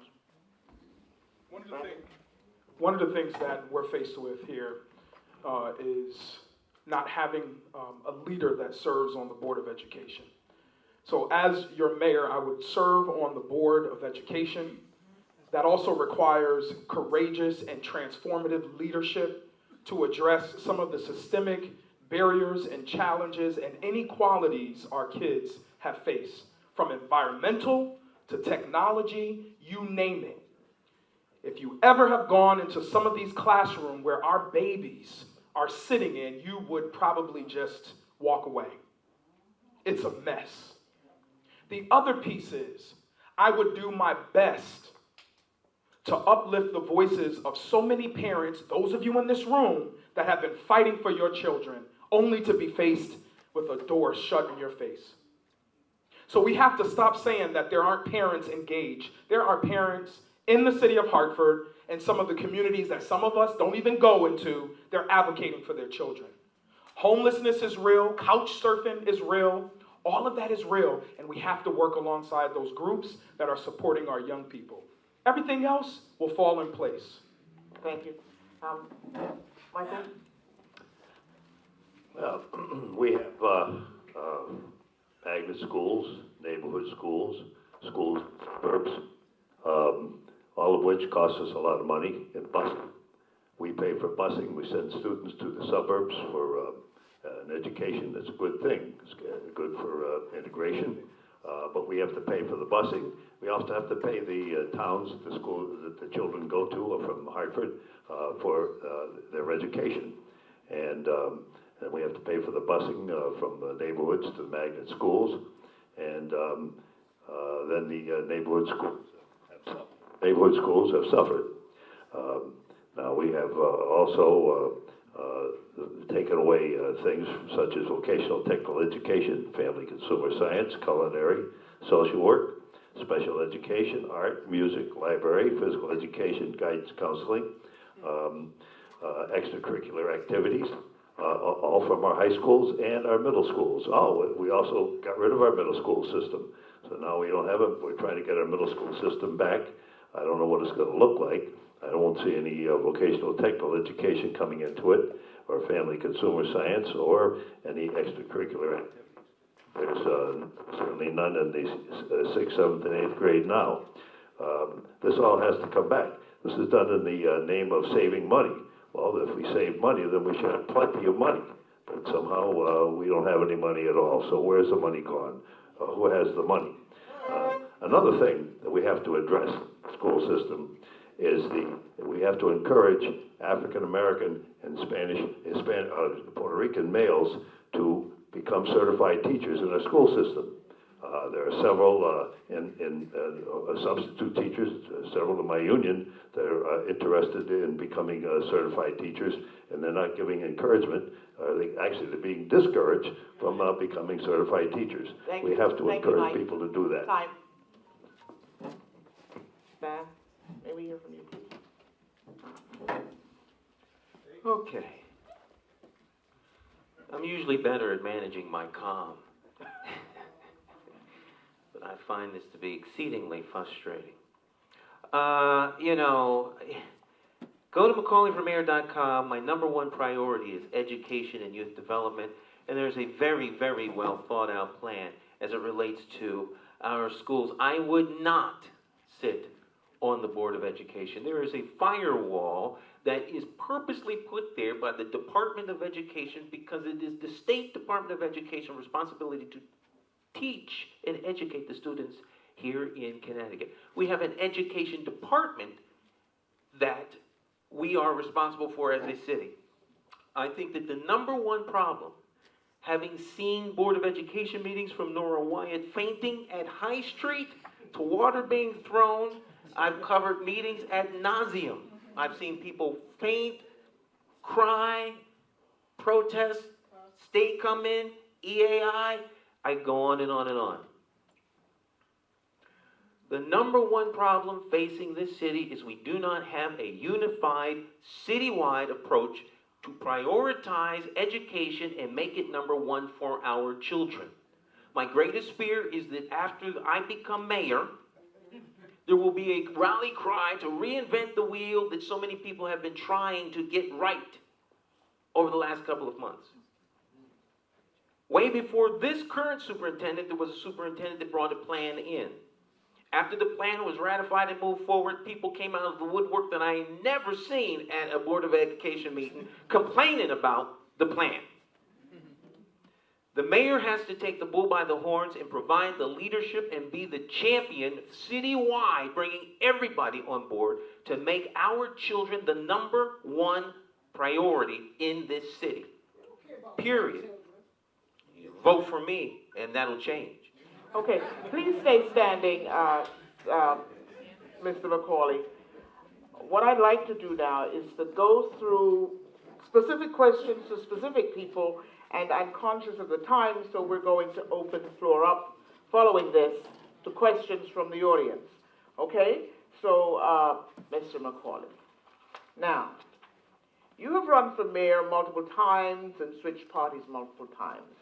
Now, why should the residents of Hartford view you as a viable mayoral candidate this time around? That's a great question, and it's a fair one. In 2007, the Republicans in this city took a chance and gave me an opportunity to run. It has been since 2008 that I have been a Democrat. I don't know why people don't know that, particularly those who claim to be astute politically in this city. I ran for town committee in the last town committee elections against the town chair, Mark DeBella, and his slate. Okay? I have helped Democrats throughout the city give voice. The reason you should take me seriously this time is because I have a very formidable team that is concentrated on listening to you. The first two times I ran, I was the guy with the master plan. And that's the problem. It ain't about us. It's about you. And I'm listening to the citizens of this city and why they want, a leader who's going to listen to them. You hear this over and over again. You guys have visions, you have aspirations, wants, dreams, desires. You know what you need in your community. Whether it's a trolley car that might sound simple to some, or whether it's, what Brother Mark wants to do in terms of, harm reduction. People have ideas. No one listens to them. So you need someone who's going to run for office, who's going to have the audacity to tell you to leave the plantation of party politics. Thank you. And free your political mind. Thank you. This next question goes to Representative McGee. Now, you apparently have a reputation for being unresponsive to communications from your constituents. Now, this apparently is what has been said by some people within the community. Now, how can you convince the people of Hartford that you will be more responsive, assuming that that commentary has some validity, should you become the mayor of the city? Well, I appreciate that, and everyone is entitled to what they feel and how they feel. But one of the things that I would do better, because I'm not going to say that I'm the greatest at all, before I answer that, I want everyone to know that as a state representative, it is a part-time job with full-time hours, number one. Number two, we're required to work full-time jobs as well, so I do that. But I make no excuse. So to anybody who has not received the calls from Brandon McGee or my office, please accept my apologies. But one of the things that I would do, utilizing the resources available to me, is to have staff and individuals that would help to support me in responding to the needs of our citizens and residents in this city. I would hope that one failed respond to whoever it is or a couple of people does not prevent you from supporting me or from supporting me, prevent you from not remembering all of the things that I've done for North Hartford with respect to jobs, financial assistance, helping individuals with their records and expungement, and doing all of those things that I'm not going on Facebook saying, oh, look what I've done. So hopefully I'll have your support and work alongside each and every one of you to help me be that person, that mayor that responds to every citizen in this city. Thank you very much for that response. Now, Mr. Stallings, the people of the city of Hartford know you as the former chair of the Board of Education. How would your leadership as mayor be any different from your leadership, if in fact it would be, when you were chair of the Board of Ed?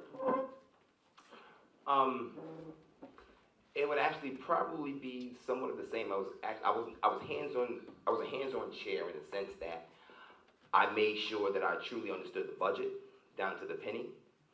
I made sure that we were innovative and we were trained. So I would make sure that I had professional development for staff. I would make sure that I had a working knowledge of the budget throughout the year. We restructured the school system, and the plan of restructure was being implemented, but we studied it first. So I would be intentional in studying the city, studying how we can generate more revenue, how we can improve. So I would take a more academic approach.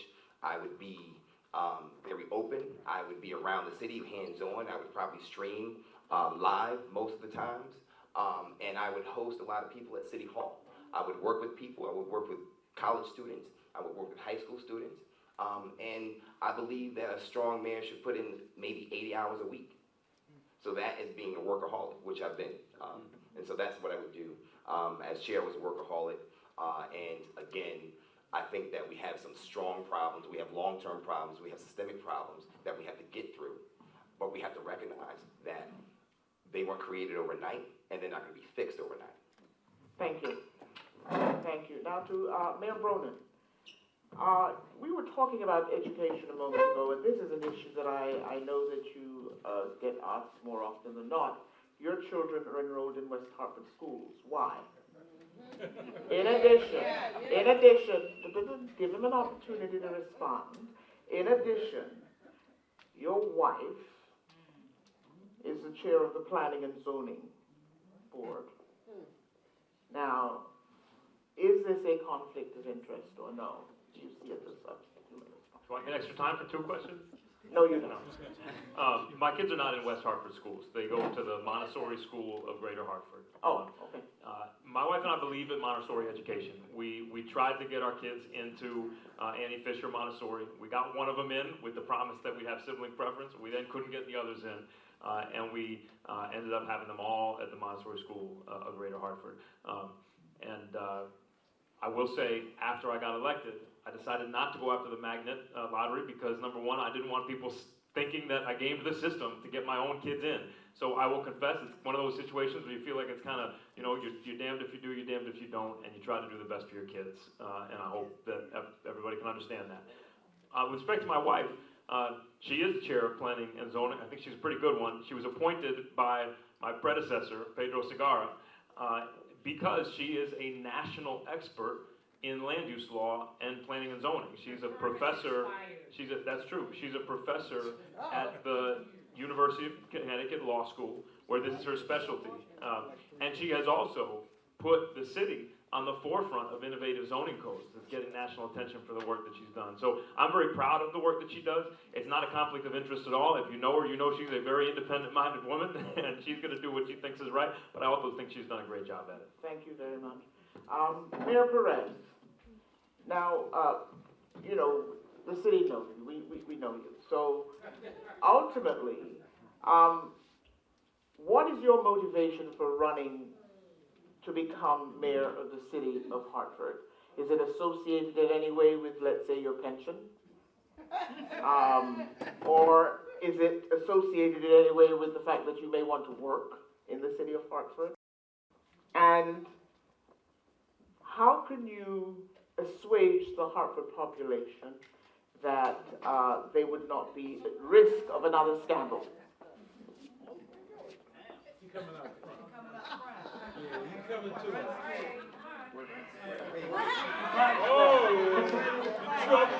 He has 2 minutes. Regardless of it, go on. McCauley, PD. Yeah, go on. Listen, I'm running for the city because I love the city. I arrived here with my mom on Bellevue Street. I've helped raise my 8 siblings on welfare. I found God at Sacred Heart Church. I was a ghetto brother. But let me tell you, none of that makes me feel that I shouldn't try one more time.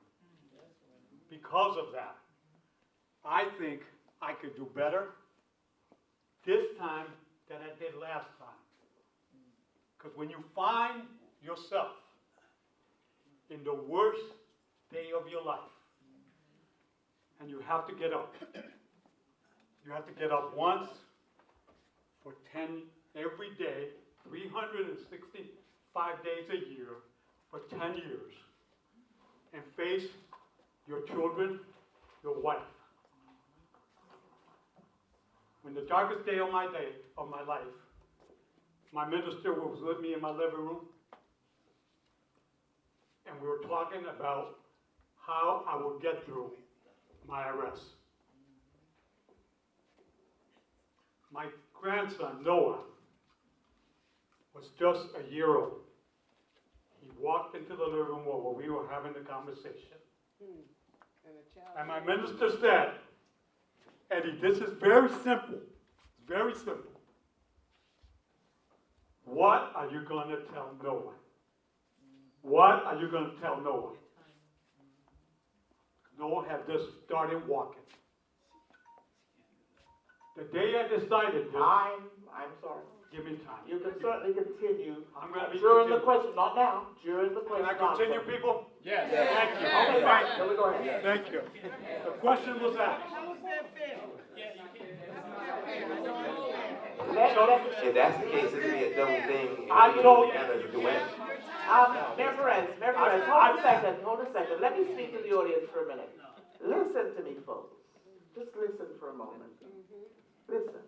At the end of the day, if what you're saying is you don't want to hear what he has to say at this time because you believe it prejudices the other people on the panel, and somehow if they don't get to speak in the same way he's speaking, It's not fair. hold a moment. They don't get an opportunity to somehow get the votes of the people of Hartford. This is not the case. If we were to put it out here to the audience and the audience agree, then yes, he could have the 1 minute, because it would only be 1 minute. But hold a moment. What I'm trying to do here is this, because we're at 9 o'clock. What I'm trying to do is to give the audience time to ask questions. Do you see what I'm saying? So this is why I said. Listen, if you want to know what I told Noah, stay around after the meeting. I'll talk. Okay, good, fine. So he's taken the position that I wanted him to take. So what I'm going to do now is to ask those of you with questions to stand at that microphone when I see a microphone in there. Somebody needs to put one in there for me, please, a microphone. If you have a question, stand up. Do you have a question for Ms. Jacobs? No, I do not. We're done. You do not? No, You're done? I'm done. So could you put a microphone in there for me, please? You can ask. So I now, don't understand that. I don't understand it. Explain it. let me say this. Let me say this. Yeah, say it. Hold a second. Line is Let me say this. Hold a second. I do not have a question for Ms. Jacobs. If I had a question, I would ask her. I don't. Period. All right. Period. That's it. It's done. It's over. We're moving now to the question and answer session. Okay? If you have a question for her, feel free to ask her. Okay? All right. Good. And Carl, do you have something? I'll let her go in front of me if she likes. Hold on. No. What I'm saying is, do you have a question for her? Yeah. So you're going to go and, okay, good. Thank you. So let's hear the questions. Could you all kind of get to writing? Because this, again, is you responding. It's nothing to do with me. And could you say your name, say where you're from, where you live in the city, and so on? Do we all answer the question? No, you do not all answer the questions. The questions are not going to be answered by everybody. The question can be taken by any of the panel members. All right? So Person can ask for the person. you can say specifically who you're speaking to, who you'd like to ask the question. Well, I would be speaking. Okay. I would be speaking to all of them. That's fine. You're allowed to do that. Go on. Well, my name is L. Fitzgerald Lester. They call me G. Liebert Lester. I'm the owner of It's a G Things Barber Salon. And I don't know if any of you saw the program, well, not the program, but Fox News did the story. I'm a barber. And I was able to change my life through barbering, and I like what Mike was saying about, we need skills in the city. I have 2 college degrees, but I chose to do barbering because that's what I wanted to do. But the question is that I would ask you guys is, when I built my facility, there were a lot of people in the city that were fighting against me. It was blighted property. I acquired the property, and Bruno Mazzullo, Gus Espinosa, all of those guys who were within the city, they were against me doing the development. And so I went through a lot of things. Right. And so because I live on top of the barbershop. My wife and I, we're trying to work things out, but we've been together since high school. You're almost 50, so you know how that goes. But I live in my barbershop. A lot of people say, I had issues with the police and they see me around, but at the time building the barbershop, I was about to lose the loan, and I had access to Mayor Perez. He had Lee Erdman bring a letter to me 10:30 at night to my old barber salon so I could fax it into the bank in New Jersey to keep my revenue, because there were individuals in the city who were blocking the documents that I needed so that I could build in the city, because they didn't feel that I was the right person to be developing. So I'm asking you guys, what are you going to do to truly allow the individuals in the city to be in a position so that we don't have to go through those things, that when we position ourselves to grow? Got it. Thank you. Thank you. Gee, you know what? Oftentimes, when I'm speaking to individuals in our community, they respect the fact that I put my hat in the race to run because I know the pain that we endure every day as it relates to experiences such as yours. Oftentimes, the individuals who are blocking us from doing the things that are necessary to move forward are those individuals who do not know the pain. When you have suffered in the way most of us have suffered, when you have looked in the eyes of each and every citizen in the city of Hartford and know the pain, you are less likely to block anyone from trying to move forward. Each one one, teach one. That's what I see you do in your shop. You bring the young people in and encourage them to go into entrepreneurship and do something positive with their lives. Right now, we have young people who are graduating from our high schools, by the grace of God, getting into college, graduating with college degrees, and can't get jobs in our city. They're being blocked by other individuals who are able to come in our community, who are not from here, because why? If you work for a Hartford school system, what, you get your college education, loans wiped clean because you work in an urban school? We have to do better. Our young people are leaving Hartford, and anyone who is in a position such as you to encourage those dudes that are on the streets to come into your shop, to go into barbering so that they don't have to sling dope or bricks up against the penitentiary, we should be encouraging you. We should be doing everything in our power to ensure that you succeed and others like you succeed. Thank you. Got it. What I even get them to buy the clippers to train the guys from the. Hello, Craig, before you stop. We're not going to have a discussion in that kind of way. In that, if we do that, the 3 or 4 people behind you would not then be able to speak. I hear your question, understand it. We have 8 people on the panel. Several of them may want to respond. Okay? Craig, say what you're saying, and then after you, I'm going to take 3 questions and then 3 more. Thank you for your question. I would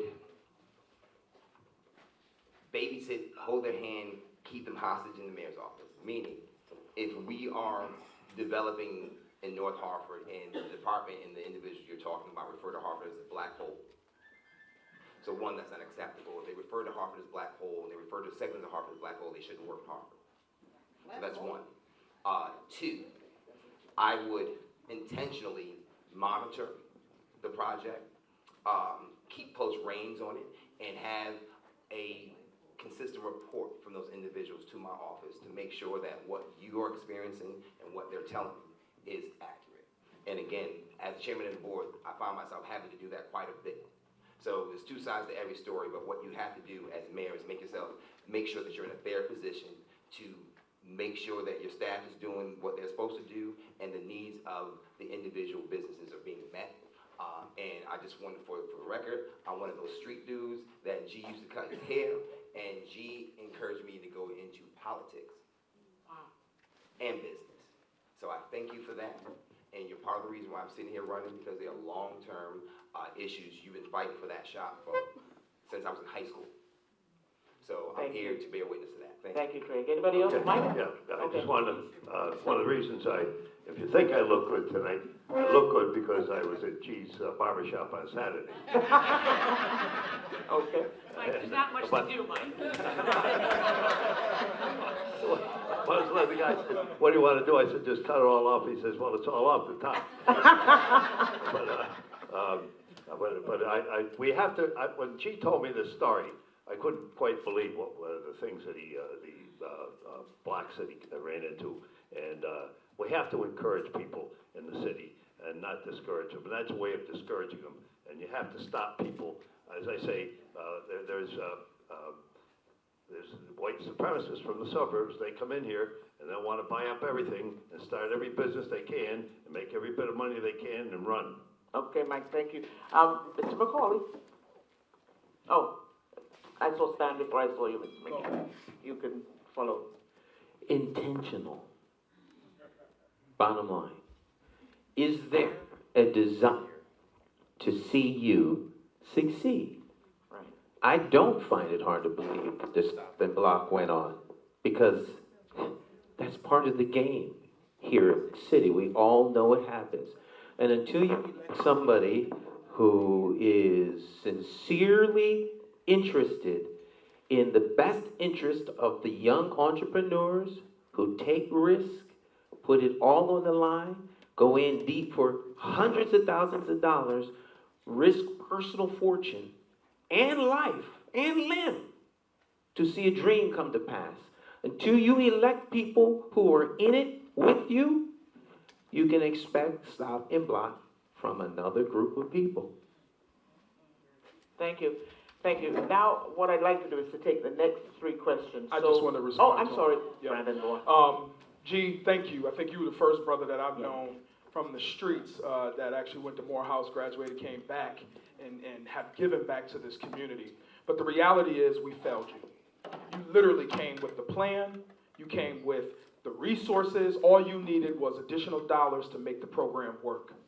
One of the things that we will do under my administration is provide the resources necessary to help our young people, because you're doing it now without the help, at the expense of losing everything, literally, but helping and giving back to this community. So thank you publicly, but just know that we didn't do a good job supporting businesses like you in this city, and we plan to. Thank you, Brandon. Okay, so I'm going to take the next three questions.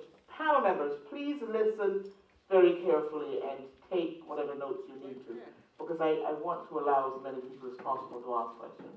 Okay, so say your name, say where you are from, and ask your question. And thank you for doing a great job tonight, by the way. You're welcome. My name is Alyssa Peterson. I'm very appreciative of the event tonight and that we're here to talk about the state of Black Hartford, because that was the title. Black Hartford is not represented in I have concerns on our town committee. And Mr. Stallings, you were brave enough to mention it earlier. Our Democratic Town Committee is basically a white power structure, but there are more blacks on it than Hispanics or whites together. So my question for the black candidates up here primarily is, the blacks on the Democratic Town Committee have given Mr. Perez an opportunity, and they've given Mr. Bronin an opportunity previously. And when Mr. Bronin came, and by the way, I do like our mayor, I'm just not a fan of his administration. But Mr. Bronin was a library board member for 2 years. That was his qualification. I've gone to city council for 25 years, and I never saw him there once before he ran for office. So your question is? Thank you, ma'am. So my question is, we now have historically the most qualified black candidate in the history of Hartford since we changed our charter system, 75 years.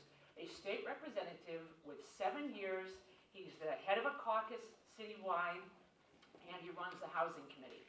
I want to know, why is Black Hartford concerned about whether he calls them back, or is Black Hartford on the town committee going to give the most historically qualified candidate an opportunity to run on the Democratic Town Committee? Thank you for your question. Next. That would be Stan. No, that's not Stan. I'm not mentioning him. Hold, Stan, this is what I'm doing. I'm having three questions to come at you. You do not all have to respond to each question, only if you feel you have a need to. You know, the mayor a moment ago wanted to respond to Mr. G, but he changed his mind, right? So let me know that. So let's have behind you Councilman Jennings. Why don't they go and apply for it? Why don't you get quiet? Everybody, hello. why don't they go and apply for the position? I'm sorry. They can't get up and go do it. Nobody. Be quiet. Excuse me. You can do that. First of all, I'd like to have. Hold on a second. Put him out. Okay, you go out. Get out. Every black person is coming. Stop making excuses. No, you shut up. I'm not gonna start Okay. Where's the Hartford policeman? One of the things that I'd like to ask is. 2 years in the library. You don't know what you're talking about. Was in terms of double dipping in this city is supposed to be poor. Today, I guess it came out in the current that we are the 9th most poorly operated managed city in the country, the 9th. My question is, first of all, if you are going to run a city that's poor, how do you pay $300,000 a year to a police chief? And how do you allow double dipping where people retire from the city that aren't necessarily from the city, come back and earn additional salaries? Right. And why can we not come together with our legislators and have the legislature pay the city the payment in lieu of taxes that they owe us, which is $50 million a year over 15 years? Minimum, they owe us $550 million. Why are we now a ward of the state, and why have we had a state takeover when we had a mayor through 911, through the national housing crisis, and through the international stock market crash that never gave the city up in terms of being a ward of the state of Connecticut?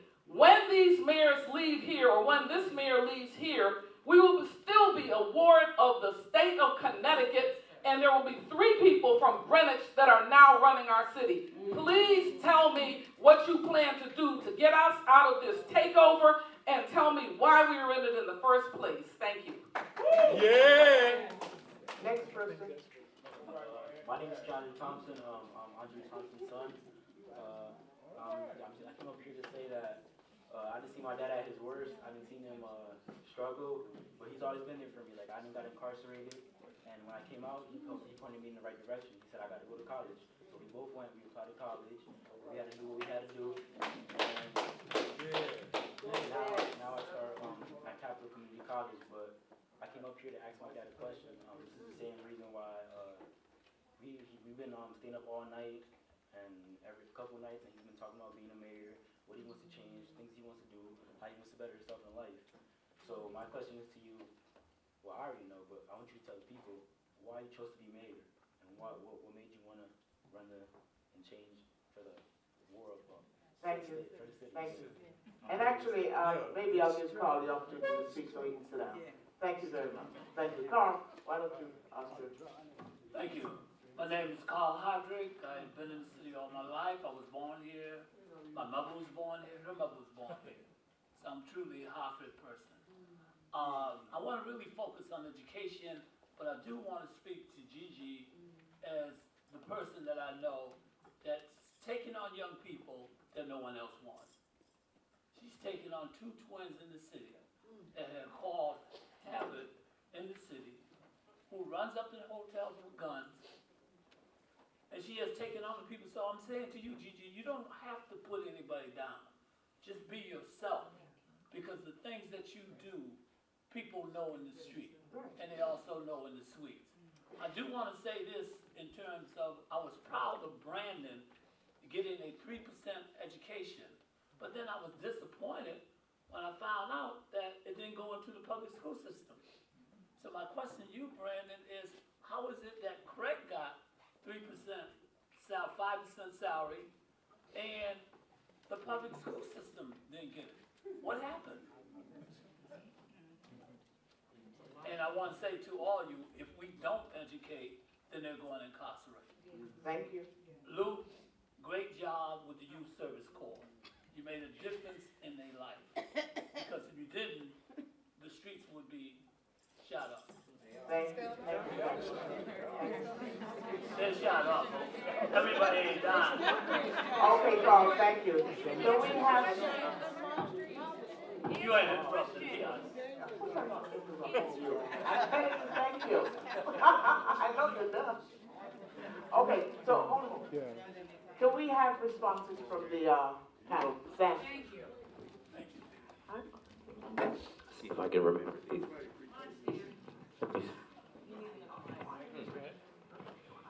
All right, it's the mic. Okay. You have the government you deserve because you voted for the government that's now in place. We have to get out of this attitude of anybody but Carrie, anybody but Mayor Mike, anybody but Eddie, anybody but Pedro, now anybody but Luke. We can't continue down that road, all right?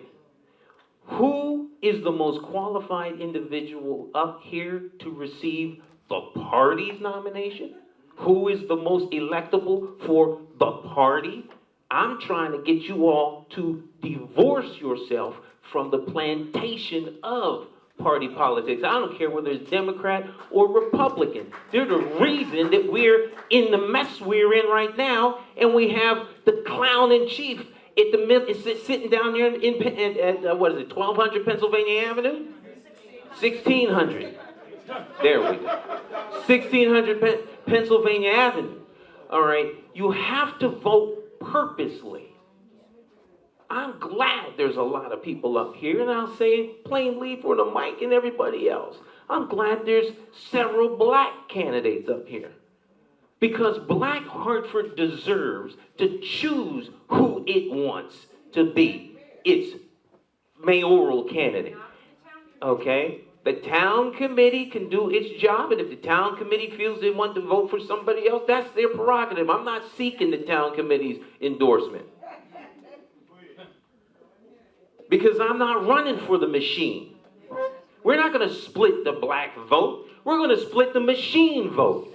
Let's be real about this as people roll out seniors from the senior center who have already a captive audience in terms of how many votes they have.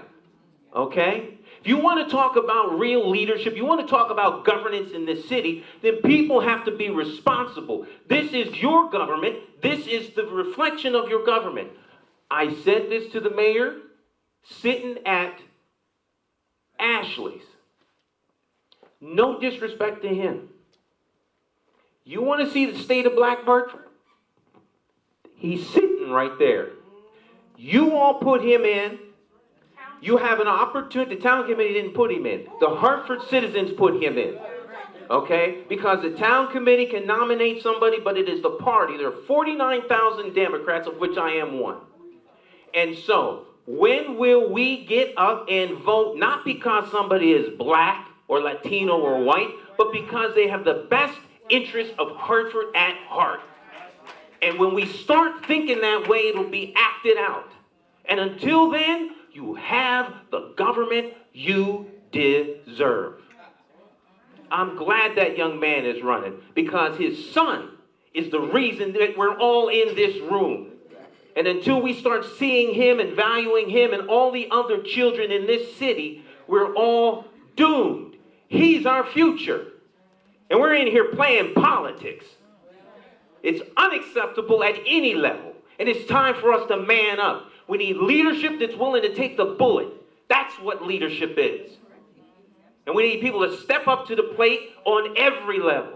Town committee, everywhere. People need to step up to the plate. You have plenty of qualified people up here. Every last person up here is qualified because they're citizens of the United States and they have a desire to run. Thank you, Stan. Let me quickly jump up and say the same thing. I'm going to take no ditto, but I'm going to talk about the double dipper. Oh, I see. Thanks. Ditto. And we have the government we elected because we fall for hope and we vote for hope. And we're not educated consumers. We do not understand what the plans have been. The double dipping is another reason and another way and another mechanism of control.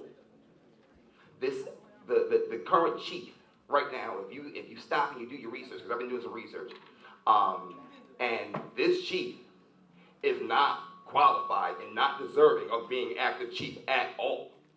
At all. And if the work was done to be vetted, if the actual work, the responsibility of the mayor's office and the government is to do the work, and it's not being done. When you think about our lawsuits and the exposures that we have, it's because we're not doing the work. We have a lawsuit by an officer who alleged discrimination, hostile work environment. The current chief was a part in leading that division. Recruitment, he led that division. Then he was transferred to IAD, where the accusation and the investigation went to. And he was in charge of IAD. And if the investigation was botched, it's because we don't have intentional management and leadership. This man does not deserve to be chief. He was not publicly vetted. There was no public hearing. And we can't continue to do business like this. The last chief, Rosado, there was no public hearing. There was just a citywide, let's roll them out, this is what we're gonna do, this is how we're gonna do it. But what we need to do is we need leadership. We need to work together. This double dipping is going to drain the budget, and the last thing I'm gonna say is if that center plan lawsuit fails, that $90 million lawsuit fails, that double dip is gonna hurt. Thank you. Brandon? Yes, and so for your education question, Brother Carl, first of all, there's no secret. I've worked at Capital Region Education Council for the past 5.5 years. I also live on Warren Street right here in this city where many of the children, including my family and myself, attended public schools in this city. Annie Fisher, Prince Tech, I was there. Part of Project Concern, went to school in Canton, didn't work out for me, and came back home to where everything did work for me. I also serve on the education committee, not the chairperson. And so oftentimes when you're negotiating, and let's keep this in mind, there was actually no increase for public schools until we started fighting for it. And we asked for the max. And I give a lot of credit to all of the Hartford parents who came out and demanded the change. When we submitted the increase, we found out at the very end that they didn't give us the increase that we asked for. So now we have to hold our leadership accountable, but most importantly, we got to put more pressure on them. So there's politics at the state level as well that we have to fight, okay? And when you talk about institutionalized racism on the local level, just imagine trying to convince 150 plus individuals to support our city around education. And I'll continue to fight for that. Thank you. Thank you. Unless I have other people. Okay, Mike, go on. I just wanted to address Cynthia's question. It's my opinion that if in the future we have a chance to change the oversight committee, get rid of the oversight committee, and go back into a bankruptcy, and file for bankruptcy. Bankruptcy judge then controls, and that's a federal judge. And the first thing it would do is find out how much is owed the city. And one of the things would be the pilot or the payment in lieu of taxes from the state. And they owe us probably $550 million, which is close to the amount of our indebtedness. And also the fact that we also need a commuter tax. As long as we're going to allow people to come into our city and work and go back home and take the money and run, at least they should pay for it. Really quickly, I know the mayor is going, but before we keep talking about bankruptcy, you all have to understand context, okay? The reason why we didn't file for bankruptcy is because we didn't want to harm those who have pensions in our city. And there's quite a few of folks who work for this city, work their lives in this city, and we needed to protect them. So keep that in mind, and we can further talk about bankruptcy and why it was not a good idea to file. Okay, thank you. Mayor Ronan. So there's obviously a bunch of stuff that we're talking about, and I don't think I can get to all of it, but let's start with this one. 3.5 years ago, our city was not in bankruptcy, but it was bankrupt. We had far more debt than we can handle. We had expenses that were here and revenue that was here. And so for the first time in decades, we were honest about it. We said, here's what we face, and here are the ways we can deal with it. And let's do it seriously. Let's not just raise taxes again and again and again so we drive out every single small business in the city, right?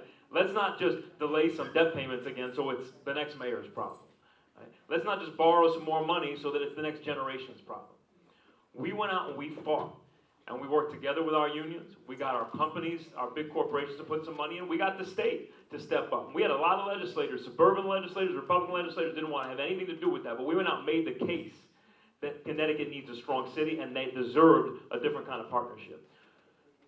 All of that, by the way, the state's partnership was about $550 million. They took on all of our debt responsibility, and they didn't take over the city. But they do get to look at our books, and that's okay with me. That's okay with me. I'll tell you exactly what, if I have enough time, I'll tell you exactly what the deal is. They get to, here's what they get. We got all of our debt paid for by the state forever. What they get is they get to approve our assumption about how much money is coming from the state. They get to approve our assumption about what percentage of our tax revenue we're actually going to collect. And when there are 100 contracts of $100,000 or more, and by the way, there are very, very few of those, they get to comment on them. So that's the authority that they get. No, they don't. They get to. When you say So, comment, what do you mean? No, hold so for example, if we're contracting with a consultant to do some work, and it's more than $100,000, then they get to approve it. But we hardly ever do that. So there's, I think, been a handful. I can't say the number off the top of my head. There's been a handful of things that actually had to go through before that board for that reason. But the other thing they do is we send them every month financial reports. And not only do I not have a problem with that, I think that's good for us to have the discipline. Frankly, I wish that past mayors had had that discipline of having someone look at what was going on. I think we'd be in a better place right now. Okay, thank you. But I have to answer one other thing. I think Stan said it beautifully. We are all doing this ultimately for the reasons that you talked about and for the reasons your dad is doing this. And we had to fight the financial fight, but that's not why I'm doing this, and that's not what we want to do. The things that I'm most proud of are things like building the reentry center inside City Hall, so that finally we have a place where folks who are coming back from incarceration have a place to go, not where all their problems are going to get solved, but where at least there are caring people with some knowledge about how to navigate housing and education and second chance employment. Okay, Mayor Broden, thank you. Youth Service Corps, which has put hundreds Thank of kids you. to work. Thank I you. would love to have more Thank time you. to talk about it. Thank you. Okay, next three questions. Randall, I saw you. Can you respond to his son? Can you respond Yes, to his son? I'm sorry? Can you respond to his son? Oh, I'm so sorry. I Yeah. apologize. Go on. Good Hold on. evening. I didn't see you. I'm Andre Thompson, and I Okay, go on. brought my son along to understand the reason why I decided to run because, you know, I got tired of being tired. Everybody always talking about change. Everybody want to change, but ain't stepping up and making a change. I told my son, anything you do, I challenge you. He went to school, he finished. He went to college, I'm there. He was playing semi-football, I'm there. So it's not about just talking about it, it's being about it. And everybody up here, I got respect for, because everybody's up here fighting this fight. But my thing is, I've been here, and everybody say the same thing. I had these jobs. Everybody's in these jobs, and ain't doing nothing. That's my opinion. I'm not knocking nobody, but it's my opinion. I go to child support court, I'm still paying for him. Like, everybody's talking about this and talking about that. I'm in these streets at night. I don't see nobody. I'm in child support court. I'm in programs that don't exist. Yo, Hartford, our piece of the pie. Chrysler should have just don't got no funding no more. And everybody talking about money? We got a Yargo Stadium. For what? The Whalers gone. For what? We have potential and ain't nobody standing up here doing nothing but talking. So the reason why I want to be mayor, you don't have to have no credentials. You got to want to be here and fight for these people. That's why I'm here. So it ain't about no title. It's about change. And if we ain't going to change, we ain't going to have nothing. So everybody going to keep talking, do something. That's why I'm here. Thank you. Mayor Perez, did I see your hand? No. Can't hear you. Okay. Okay. Yep, I'm working. Look, this is called an election. And we're electing the leader of the city for the next 4 years. We should be electing the person who's most qualified to take on the challenges of each and every neighborhood and make it better for as most people as he can during those 4 years. There's not going to be a solution to everything. And I know Brandon's not running to be a black mayor. I'm not running to be a Puerto Rican mayor. Okay? I'm running to be, like I did the last time, to be the mayor of the city of Hartford. A privilege that all of us want. I'm running, and I hope you would remember the work I did in North Hartford, in South Hartford, in downtown, throughout the city. And I hope you remember that the work is important work that we all need to do. Thank you, Mayor. I work at CREC. Thank you. But I have nothing to do with the budget at CREC. Mayor Perez. That gets spent. Mayor Perez, thank you. You had 3 questions. I hear you. Thank you very But much. let me tell you what I'm going to do, and I'll come to you, Giselle. There, I see 3 or 4 people standing up. Could you stand up so I can see what I'm looking at in terms of questions? Okay. Line up behind the mic so I can actually see that I have people wanting to ask questions. All right? Okay. I'll take your question, Randall. And the rest of you, you can feel free to answer when. Good evening, everyone. I think all of you, no matter who wins, this was very, very interesting. I learned a lot this evening. I'm a native of Hartford. My name is Randall McCauley. Mayor Perez, you've been the former mayor for 10 years. Simple question, 3 questions. Your greatest achievements that benefited black people in the community. I'll sit down. Before you answer, let me take next person in line. Say your name. Hello. Say your name. Well, Raquel Calderon, and this question is usually directed to Mr. Stallings. Mr. Stallings, you know that I work for the Borough of Education, and you heard me many times in the public hearings complaining the way it was running, and it was not safe. And I asked the Board of Directors to call me to come and have a meeting with us. Have you ever tried to do that? Did you solve any of our problems? I talk about discrimination and everything. And do you really think you did a good job? Are you the one who extended the contract for 1 year to the superintendent? And are you the one who was supporting everything that was going there and not saying anything? And when I also told you that DCF was involved after and out, and the parents were blaming the teachers. Did you do something about it? Did you ever get back to me? And I was talking about discrimination. One moment. Karen Taylor, North End resident, Stowe Village, also a member of the Hartford Board of Education, former crack council member.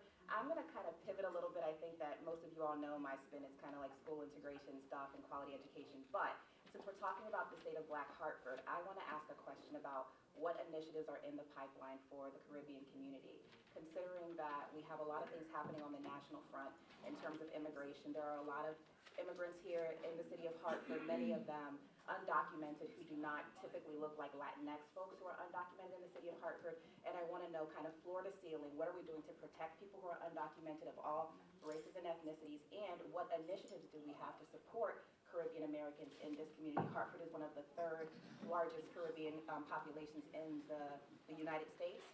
It's New York, Miami, Hartford in terms of like greater urban areas. So West Indian Social Club, I just picked my daughter up from dance practice. It's in condition that needs repair. What sorts of things are you all thinking about in terms of Black Hartford, since a lot of our community is Caribbean American? Thank you. That was 3 set of questions. I'll come to the next 3 people after I get a response from the panel. Well, yep, let me go first. First, I was not chairman of the board when the whole Eddie Hanel sex thing happened. And so, no, if you responded to the board in regards of that, you did not respond to me. And the superintendent's contract was just extended, and I am not chair. So no, I did not serve, and I was not chair when the last contract extension was extended. Did I extend the contract when I was chair? Yes, I did. Did I hire the superintendent? Yes, I did. Did I support the District Model of Excellence? Yes, I did. As chairman of the board, am I responsible for management of the district? No, I am not. I am not responsible. No, I'm looking at her. No, I am not. I am not responsible for management. So I know that I had a conversation with you during the convention when I was up for nomination. I know I had a conversation with you in the hallway. I am unaware that you specifically wanted to sit down with the board and have a conversation about discrimination. I did a community. I did a community institutional or racist session that had 1,000 people. So if you were talking about those issues, I tried to deal with those issues. But if you're talking about a particular thing, I do not recall you trying to engage me on any individual thing that I could resolve or solve. There was an incident, very important incident. I took a Peruvian girl who didn't speak English to the Board of Education because they did not wanted to put her in a magnet school. And you know what? One of the administrators told her that she couldn't go to magnet school because she didn't speak English. Can you believe that? And then she said she can only go to Bishop, Buckley, or Hartford High, or High School Inc. So, I brought that to the superintendent, I brought that to the board of directors, and he was at the board of directors, and they were. That's a common problem. That's a common problem for our special needs students. Excuse me, I didn't finish.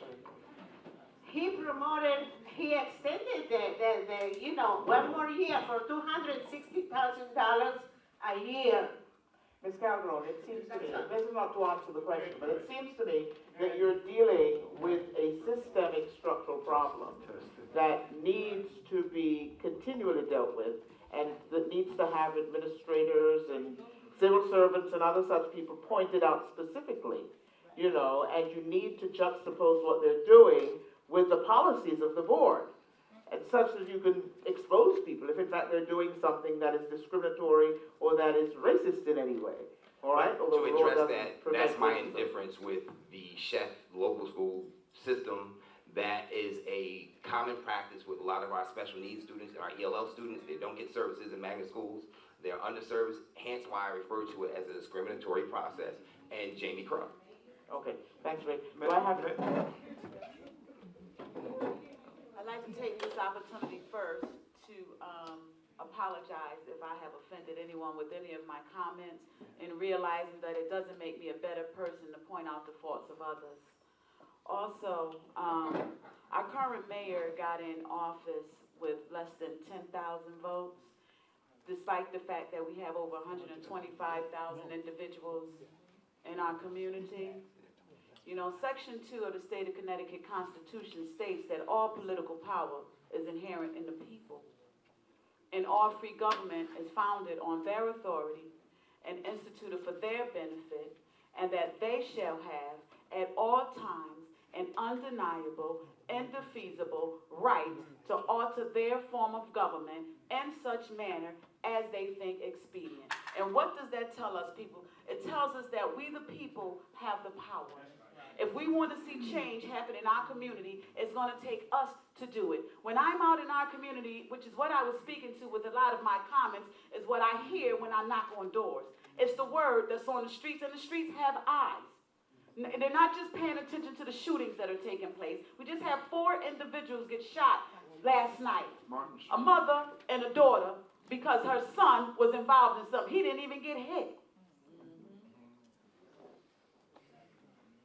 I'm in touch with the people of our community, which is what anyone who is up here needs to be, because we're suffering. We're suffering.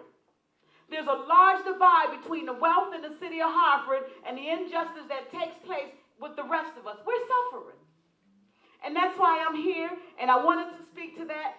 People, if we're going to see change happen in Hartford, we have to get out into our community and educate our neighbors, each and every citizen in the city of Hartford, on the importance of voting. I'm not asking anybody to vote for me. I'm asking you to vote your conscience. Do your own research. Don't allow someone to come knock on your door and say, this is who you need to vote for. Be careful. All skin folk ain't kinfolk. Know who you're voting for. And that's it. Thank you. Thank you. Anybody else? Mayor? Mayor Broden? I wanted to address Karen's question about the Caribbean community. So I'm really proud that, at this time that we have, I think it was Michael Downs who was charitable calling him that clown at 1600 Pennsylvania Avenue, as he's attacking immigrant communities across the country. It was a Stan, I apologize. Stan, it was good. Thank you. I agree with you. That we stood strong, that we said we're proud to be a city that values immigrants of all origins, And then we didn't just say that, with our rhetoric, although we have taken lots of opportunities to push back against the hatred that is coming out of Donald Trump and the White House. But beyond that, we did things like creating a municipal ID program so that those who are living in our community, even if they don't have other documents, they can get a city ID, which helps them use other services that are here in the city. We've got we've work hand in hand with the Hartford Public Library, which has the America Place, which does tremendous work helping new arrivals and immigrants from everywhere navigate the citizenship process, but also just navigate living in the city. You mentioned the West Indian Social Club. We're lucky. We have a number of social clubs in the city that really are, they play a vital role in keeping our Caribbean community connected to their home, connected to culture, but also, I think, keeping us united and that community united here. And one of the challenges that a lot of them have is the taxes. With the taxes as high as they are, a lot of them fall behind. So what we're trying to do is get a state law change that allows us to forgive some of the old taxes, or at least not charge them interest on it. Because once they get underwater, they have trouble ever getting back above water. So those are a couple of things. But beyond that, we also have our Caribbean community is very active in entrepreneurship. It gets back to those earliest questions that we talked about. How do we partner with our small business to grow? And I won't repeat all of that, but those are a few thoughts. Thank you. Thank you very much. Now, what I'd like to do, unless I have other people willing to hold a second. I know, it's like, how many moderators? We have one moderator. Please, kindly. Okay? Mayor Perez. I'm going to address the question of achievement for the black community in the north end of Hartford. I would put my record against any mayor in the last 100 years. Not the current mayor, in the last 100 years. No mayor has put $500 million during their tenure in the north end of Hartford.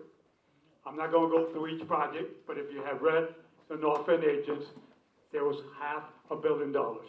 I also put $500 million up.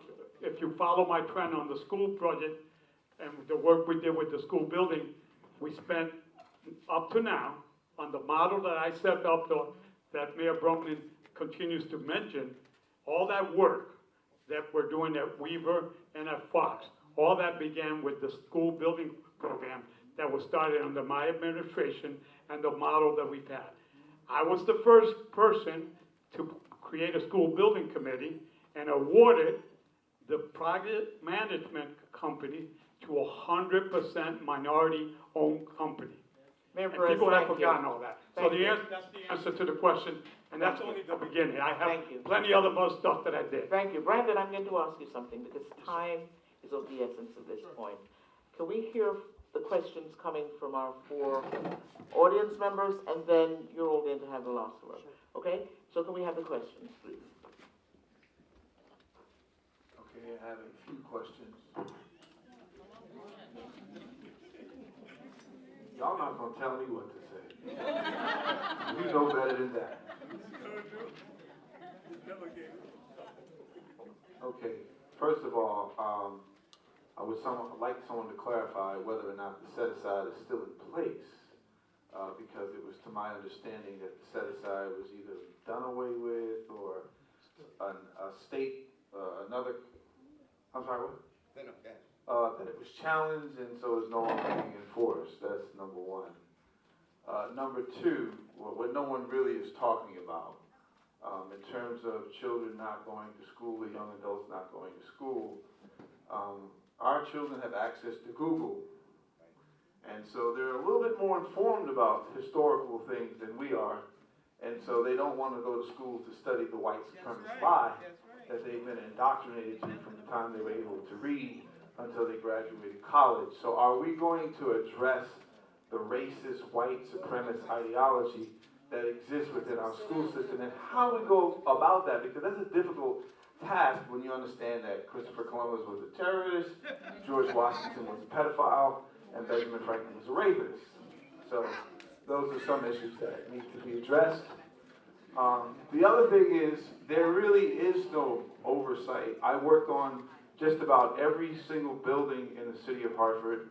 I've been a Carpenter's Local 43 carpenter for over 33 years.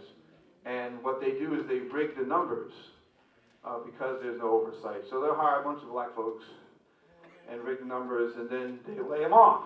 And we consider ourselves the merry-go-round workers. So what's someone going to do to address those issues? And the nepotism that goes on as far as who gets property and who gets jobs and who gets contracts, that's also rigged in a way too. And I understand Mr. Bronin alluded to the fact that a lot of some of the contractors can't meet the bond requirements, can't meet the payroll requirements, or can't meet the manpower and skills. What are we going to do to through the educational system to create minority contractors and minority workers? I don't even want to say minority, I hate that word. Right. But Hartford City residents. It's not real.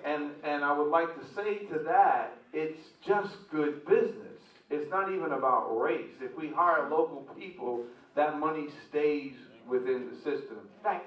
The last question I have is to my constituents.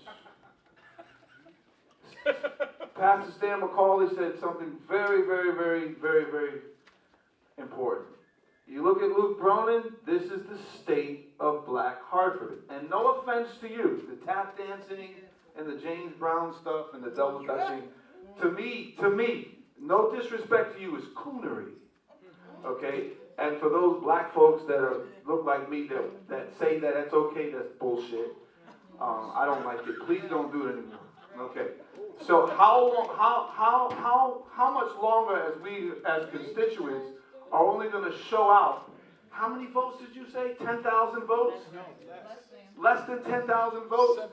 So you really can't blame Bronin for not being black. And you really, I'm serious. Okay, so when are we going to step up and represent ourselves? Thank you. And stop going for cooners that look like us and don't look like us. Thank you. Thank you very much. Person behind you. Thanks. We're here. Let's hope it works. Okay. Good evening. Good evening. Say your name, please. Michelle Augustine. I reside at 289 Westland Street, right down the street. So he pretty much said what was on my mind. We've talked about a lot of politics and the business of the city and the state representative and all the other things. But the main question is, when are people that don't like us, that don't look like us, why do you want to keep lording over us, taking the benefits of this city that should be given to us, because we are the people here. We own this city because we live here. You don't live with the rats and the roaches and all the other things that come with poor people. It's not because we want those things. It's because we're poor. We don't have the money. We don't have the education. This is my great niece. I have her. And I'm fighting like hell, and I'm going to fight like hell. She is not going to wish. She's not going to sing school. Okay? What school your kids go to? Which one? Where is that at? Is that in Hartford or outside? Well, you work in the city. Your kids ain't good enough to go to the city schools. That's not right. I don't like it. Because now she's being forced to go to a school that's not going to educate her. Look how beautiful she is. And she wants to be educated and learn. So the bottom line is, y'all need to stop coming in this city, get out, give us our downtown back, and be people, be humans, with souls and a heart. And I'm not just talking to white people, because you got some black people like that too. But if you don't love the people in the city, you cannot run the city. So all I'm saying is, all this fake, phony perpetration, whatever you want to call it, high stock education, knowledge of the city plans, you have nothing for us. This young man stood here and said it. All y'all want to do is put our young black men in jail, kill them, and then look to the women to do what a man's supposed to do. Release our black men. As a man, get programs to release them, educate them, and bring them back home to their children and their wives and the women that carry the children for them. Thank you, lady. Stop being racist. Thank you. And be real. Thank you for the question. Person behind you. Yes. Good evening. My name is Mark Jenkins. I'm the Executive Director of the Greater Hartford Harm Reduction Coalition. I said my name is Mark Jenkins. I'm the Executive Director of the Greater Hartford Harm Reduction Coalition. I speak for a population that really can't speak for themselves, and a conversation that you all seem to stay away from like the plague, because it's not popular. But Hartford finds itself, and has for the past 6 years, the leading city for fatalities as a result of opioids. We stand as the city with the highest number of fatalities year in and year out. The month of June, we took another record in the country, and that was the highest concentration of non-opioid or opioid-naive fatalities, and they were all black individuals. And the narrative still seems to be that there were 5 people that died in a 15-hour period, and they were actually 9. So we still don't have, the information still doesn't come in correctly. And still nobody cares because it's a disposable population. And if it weren't, how could we still be where we are as the most technologically advanced country in the world? Yet we still have 175 people dying daily as a result of fatal overdose. Stigma. Nobody cares. And that's from top on down. And what is your question, sir? I lose more hours of my life sitting in meetings like this one right here, where we talk about the state of the situation. I get that, but what is your question? And nothing. My question again is, would you all have that ability to take that bullet, to stand out, and help to affect the change, especially when you have an organization that has the tools at hand that can affect the change in our city? Thank you. Thank you. Thank you. Next person. Say your name, please. Oh, my name is Larry Deutsch. My residence is 550 Main Street. Happens to be City Hall. Here's the question. We've all agreed that we're proud of people who live in the city and can work in the city and can hold good, solid union jobs and stay with it and be retained and kept rather than wind up in prison. My question is, just like they did on TV, for a show of hands, would everyone pledge where we have a good city worker, like in Public Works, unionized, to keep those people who perform rather than lay them off and outsource to some company that's outside of Hartford or even outside the state, where we have had that in recent years? Good city workers laid off, supposedly saving money, but spending more money outside the city, miles away, under private contractors, and we know who they look like. Thank you. Doesn't happen to be us, so to speak. Thank But you. could there be a pledge? Thank you. Okay, so we have our pledge. Thank you. Brandon, respond. All right. Yes, we all say yes. Thank you, Dr. Deutsch. I'm going to go backwards. So, to the opioid crisis, I do remember you coming to the state legislature and to request support. There was going to be a closure of one of the facilities in Hartford that serviced many Hartford residents, and we were successful in that. And I think from that conversation at the state capitol, it allowed for us to share or leverage that platform to highlight a systemic issue. That's why you should stay at the state level. That's why you should stay at the state level. Okay.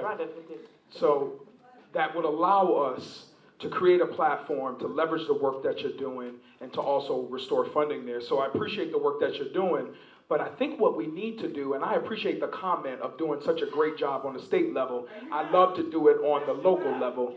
So again, we'll provide some more funding to that. The other piece, when we're talking about racism in our school system, that was brought up, it's important that we realize that Black and Latino and Puerto Rican studies does not start with slavery. That's number one, okay? And we have to begin teaching our children the importance of, pardon? Oh, before then. It starts way in Africa, baby. Build, all right, so we have a rich history, all right? And one of the things that we've done was to encourage more minority, Black and Latino, Puerto Rican teachers to be recruited and to teach our children. All right? The other piece, incentivize housing for teachers and public safety officers to live in our city. That's key. And then lastly, and I know there's a lot, I'd like to, for the social clubs, and particularly the West Indian Social Club, sportsmen, I remember years ago working with the board and learning their vision of creating a hub for young children, seniors, provide opportunities for job training in that facility. But it's going to take the city of Hartford and other investors to work alongside these community groups that are providing opportunities that wouldn't otherwise be there. So we should definitely support our social clubs. Thank you very much, Representative McGee. Now, of course, time is not on our side. Hold a second, Michael. I'm going to do this and then bring the event to somewhat of a close. We are at 9 o'clock. What I would like to ask all of you, because I think, we can continue the conversation afterwards, obviously, is whose candidacy for mayor of the city of Hartford would you support other than your own? Please answer that question. Starting here. Starting here, Andre.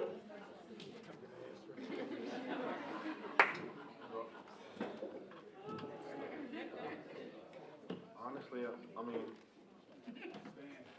I don't got no answer. Okay, fine. You support yourself. That's good. Yes. Mr. Stallings. I actually don't have an answer either right now either. Okay. Mayor Broden. Look, we're all in the middle of an election. We're all running. No one's going to say that they want to support somebody else. Come on. Look, you know what I'll tell you? I think that Gwendolyn Thames has done a tremendous job as city council president right now. And I think she'd be a great mayor someday. But she's not here. I'm sorry. You just said, who would you support? No, I said whose candidacy? Whose candidacy? Of those people here. I'll tell you after we have more time. Of those people here. Okay, pass. Ms. Jacobs. Let's see here. Ms. Jacobs.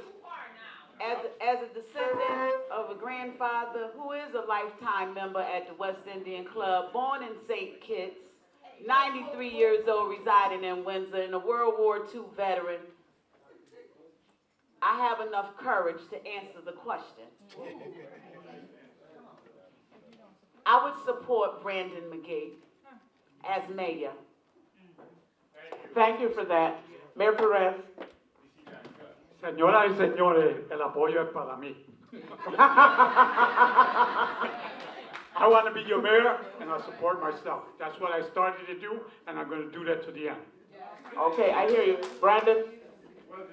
This wasn't planned, but I promise you, I would say I would support Giselle Jacobs because of her tenacity. No, seriously. Her tenacity, her grit, and her perseverance to always stand before people who tell her what she cannot do. Thank you. Hold on. You got to go back.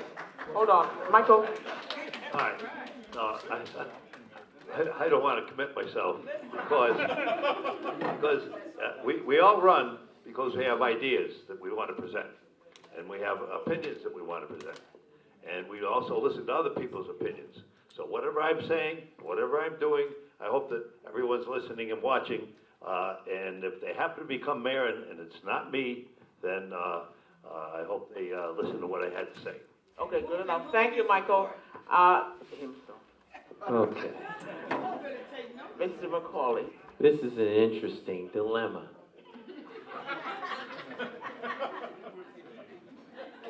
Because words mean things. This is being recorded. People are going to sound bite the answer, put it on the air. Right. All right. But my wife is over there saying, don't do it. She turned it off. She turned it off. She knows better. All right.